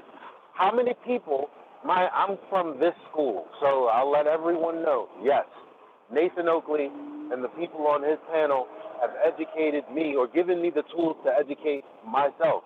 So Sasha, when you met me in 24/7 and you saw how my argumentation was, now, Grovers never, ever want to ask, how do you know it's flat? And I'm always goading them, right? And they never take a bite. For the 2 years you've been hearing me. Now, on top of that, don't flat earthers get tired of me trying to stick to the same point everywhere you hear me? Oh, it's getting boring. Well, I'm not going to let them beg the question, Sam. What else do you want me to do? There's no conversation to be had if they're just going to go past the point that is in contention. But go ahead. Sorry. In that case, for you, what you did in 24/7, oh my God, that means Elijah did something different. Elijah did it on so good way. I cannot explain how much effort, how much time, how much explaining to reach the point that person only asked this question. But why you think it's Earth is flat? And then you will explain why you think it. Then you will show, no, Elijah didn't come to the point that person asked that question. Never. And that was the question what is coming from everybody's mouth. It was like Elijah is coming with a plate, and you need to only turn around the paper and question is there. Yeah, so you're saying like this. They don't have a problem asking anyone else why it's flat, but they never want to ask me why it's flat. They know where I'm going. There was one thing I wanted to add, as I've had a lot of smoke blown up my ass. Thank you very much, everyone, complimenting me. I really do appreciate it. It makes it all worthwhile. And I mean that in the most sincere way. And by that, what I mean is that while I'm talking about contemplating, oh, it'd be great if I earned more money, doesn't everybody think that if they're at work, everybody wants to get promoted? That's standard. So if you put that to one side, what am I not thinking about? What am I not concerned about? I'm not thinking about how, oh no, I might have an argument to deal with for the Earth being a sphere. I might not be convinced of how the Earth's obviously and observably flat. I mean, I am thinking about my electric bill, but I'm just talking about mundane things that I generally think about. So then I contemplate it versus the Simon Dan example that I gave earlier. So I'm like, oh, he hardly does any work and he earns loads more. Well, that's just jealousy. So you've got to set that aside and go, what are the other comparisons? Because that scale doesn't just have money on it. What would be the concerns of Simon Dan? Yeah, he might not have any financial concerns, or less than I have, but he does worry about what the nature of Earth is going to be, because he's going to figure out how he's going to deny it to his audience. For example, you and your reference frames are ruined. It's just such a concise argument to use as in that example. So I'm going to. That means he's got to figure out mentally, cognitively, how he's going to show Earth has no Coriolis effect. Well, that's quite, taxing cognitively, and a concern that needs a square circling. And that isn't something that we here really concern ourselves with. Yes, we're all reactive in our own way to claims that come our way, but I'm in no doubt whatsoever that very few of us, maybe Neil, wake up and go, oh no, what if it's not flat? We're not really concerning ourselves with these things because we don't need to concern ourselves with them because of the process that we've gone through. And then I asked myself, what would I rather have? More money? Just the money, not the support that gets me the money I do have, because my money's got a lot more value attached to it than just the money, just the dollar value. I'll come to that in a minute. But would I rather have the money and the stress and concern about my paradigm, the very nature of my world not maybe being what I think it is, and that needing a few squares circling, that I wouldn't be able to cope with. That's what I'm a flat earther, so I don't have to worry about that crap. I just appreciate the world that I'm in. And the support that the less, admittedly, money that I do sustain myself with comes from people who are like Sasha, or like Mel B. Styles' husband, and Mel B. Styles, who by extension are technically the same, they're married, but you know what I'm getting at. The people who are uber supportive, they're the ones that are actually sustaining me both in their kind words, watching the show, and giving me the money to pay what I can of my electric bill. So you go, well, that is fantastic. That makes me want to get up and smile in the morning, as opposed to get up with a bit more money, but be stressed about the very nature of my world I'm living in. I know which one I'd pick, and I've obviously picked it. But yeah, the endless hours and hours of work that are there to sustain a YouTube channel. There's probably tens of thousands of people who have got 20 to 30,000 subs that are going, God, if only I had 100,000, I'd be able to make a decent living. But bet none of them have got the literally loads, dozens of people that will go into their back pocket and give me money regularly to support me, knowing full well that that is what keeps the show going. That is because they appreciate it in such a manner that they'll come on and blow smoke up my ass for half an hour because they're that grateful for what we're doing here. And I say we, because it's mostly down to the fact that I've got an exceptional panel who have got the time. I generally sarcastically put this down to me being lazy. It's not. It's lack of time because I'm running a YouTube channel. So I rely on, and I wouldn't have a good show if it wasn't the case, Brian, Neil, Eli, maybe a little bit of Arwen, definitely Adam. You know, I rely on these people to actually go out and do the research. I mean, 10th Man occasionally does a few presentations, but, you know, it's probably not even worth mentioning. But you know what I'm getting at? We need these people here. So I'm grateful to them and the support I get, and it comes to me by name. I want to extend back out to my panel, because if it wasn't for them, I know you're like, you deserve to yell at them. You've built up that from being yelled at by 10 people on your panel, kicking you out and playing pornography. Yeah, that is true. But it doesn't mean that I wouldn't be as learned as I was if it wasn't for these guys that you can see on screen. I assure you, I'd be sat here in silence all day if it wasn't for them. But I still appreciate the sentiment, and I'm not saying I don't. You know, I'm not rejecting your thanks and all the rest of it. I really appreciate it. What do you mean a little bit of Arwen? I mean, that's the reaction I was fishing for. Yeah. When they are speaking, when people speaking with you, they are saying, Nathan, you said this, but you have other 10 people behind thinking the same thing. They will say something like, Nathan, you are wrong with this. Come on, you cannot say this, you know. But nobody's saying that because everybody's thinking the same like you. That means it's not Nathan, it's also Adam, it's Arvin, it's me, it's everybody else. Hey Nathan, this is awesome that Mel B's husband started this. Guys, so. Hello again. Hey, Nathan, can I say one more thing? But because I'm telling you, you have an awesome panel, man. It's Arwen. We go watch Arwen's Early Bird. Dude, he's hilarious. It's you guys are like the Howard Stern of the flat Earth movement. Thank you, and I'm glad you've extended it out to my panel. Okay, let me Mel B. ask Styles' you, husband. who's Nathan's favorite? Because Arwen. here's the funniest thing. Arwen's my favourite. Oh, really? Thank you. Yeah, no, I know. Chocolate is the best flavor, though. He'd be like, Nathan will come on. He'll be like, chocolate all day long. Hey, Tenth. No, not Hey, chocolate. Arwen. If you've seen chocolate, Hey, he's got too much to be envious of. No, hey, not chocolate. He loves chocolate. Chocolate's a favorite. Chocolate's the best, man. Chocolate's the frickin' man. And he's a good ass rapper too. That's all I'm Adam's gonna say. far too intelligent. We love you guys. Feels threatening. Hey, Thank you, hey, brother. chocolate. I appreciate that. Oh, funny. Hey, while we're going down memory lane, whatever happened to Slick? He got banned for being abusive to certain female members of Discord. He's one person that actually got banned from the server. Like, actually banned. Yeah. That's old school right there. Sucks. He was a good man. He was a good thinking. No, he wasn't. Good thinking man. No, but he wasn't. I don't like when people take.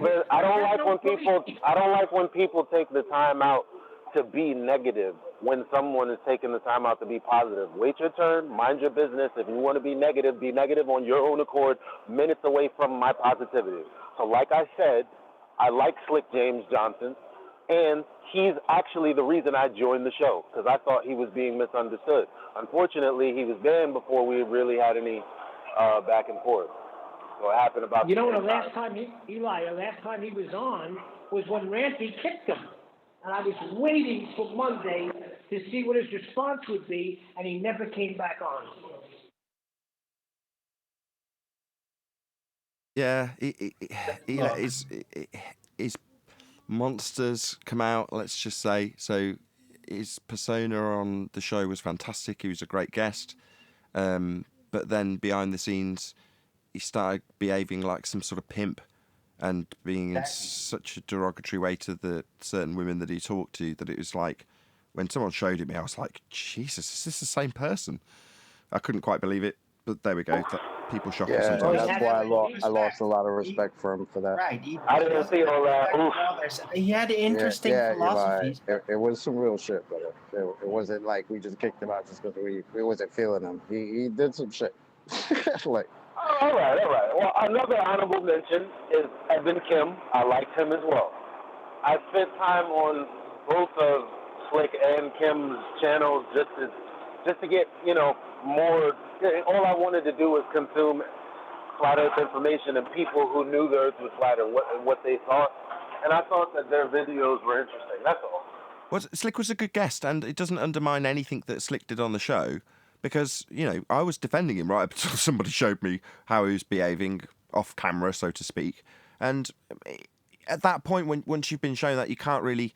It seems like you're encouraging that behaviour if you go, well, let's just ignore that. Well, you can't really, but it didn't undermine anything he did on the show. So if you're like, no, I watched Slick, I thought he was good. Well, yeah, so did I. And everybody, it doesn't undermine anything he did on the show.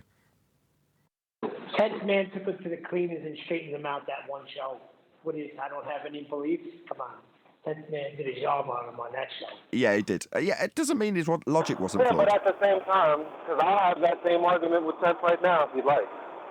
Because the thing is, Slick James was trying to communicate something.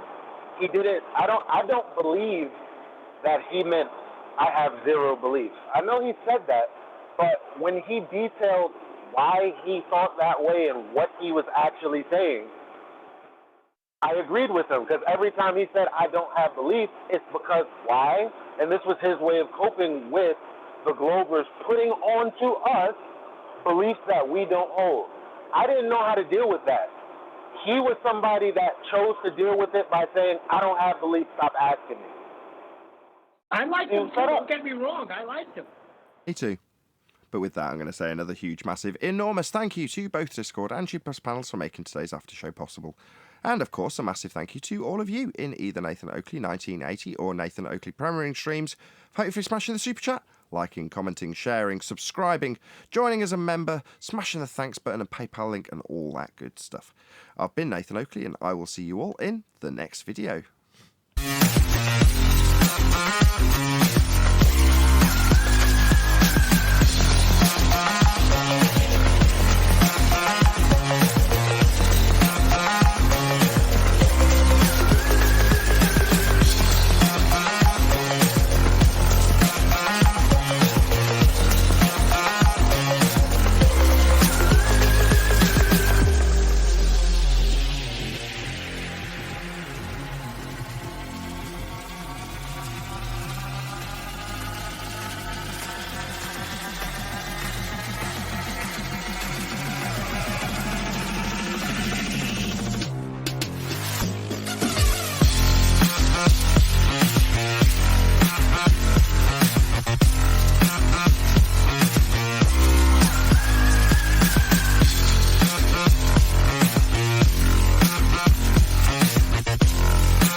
What a lovely day!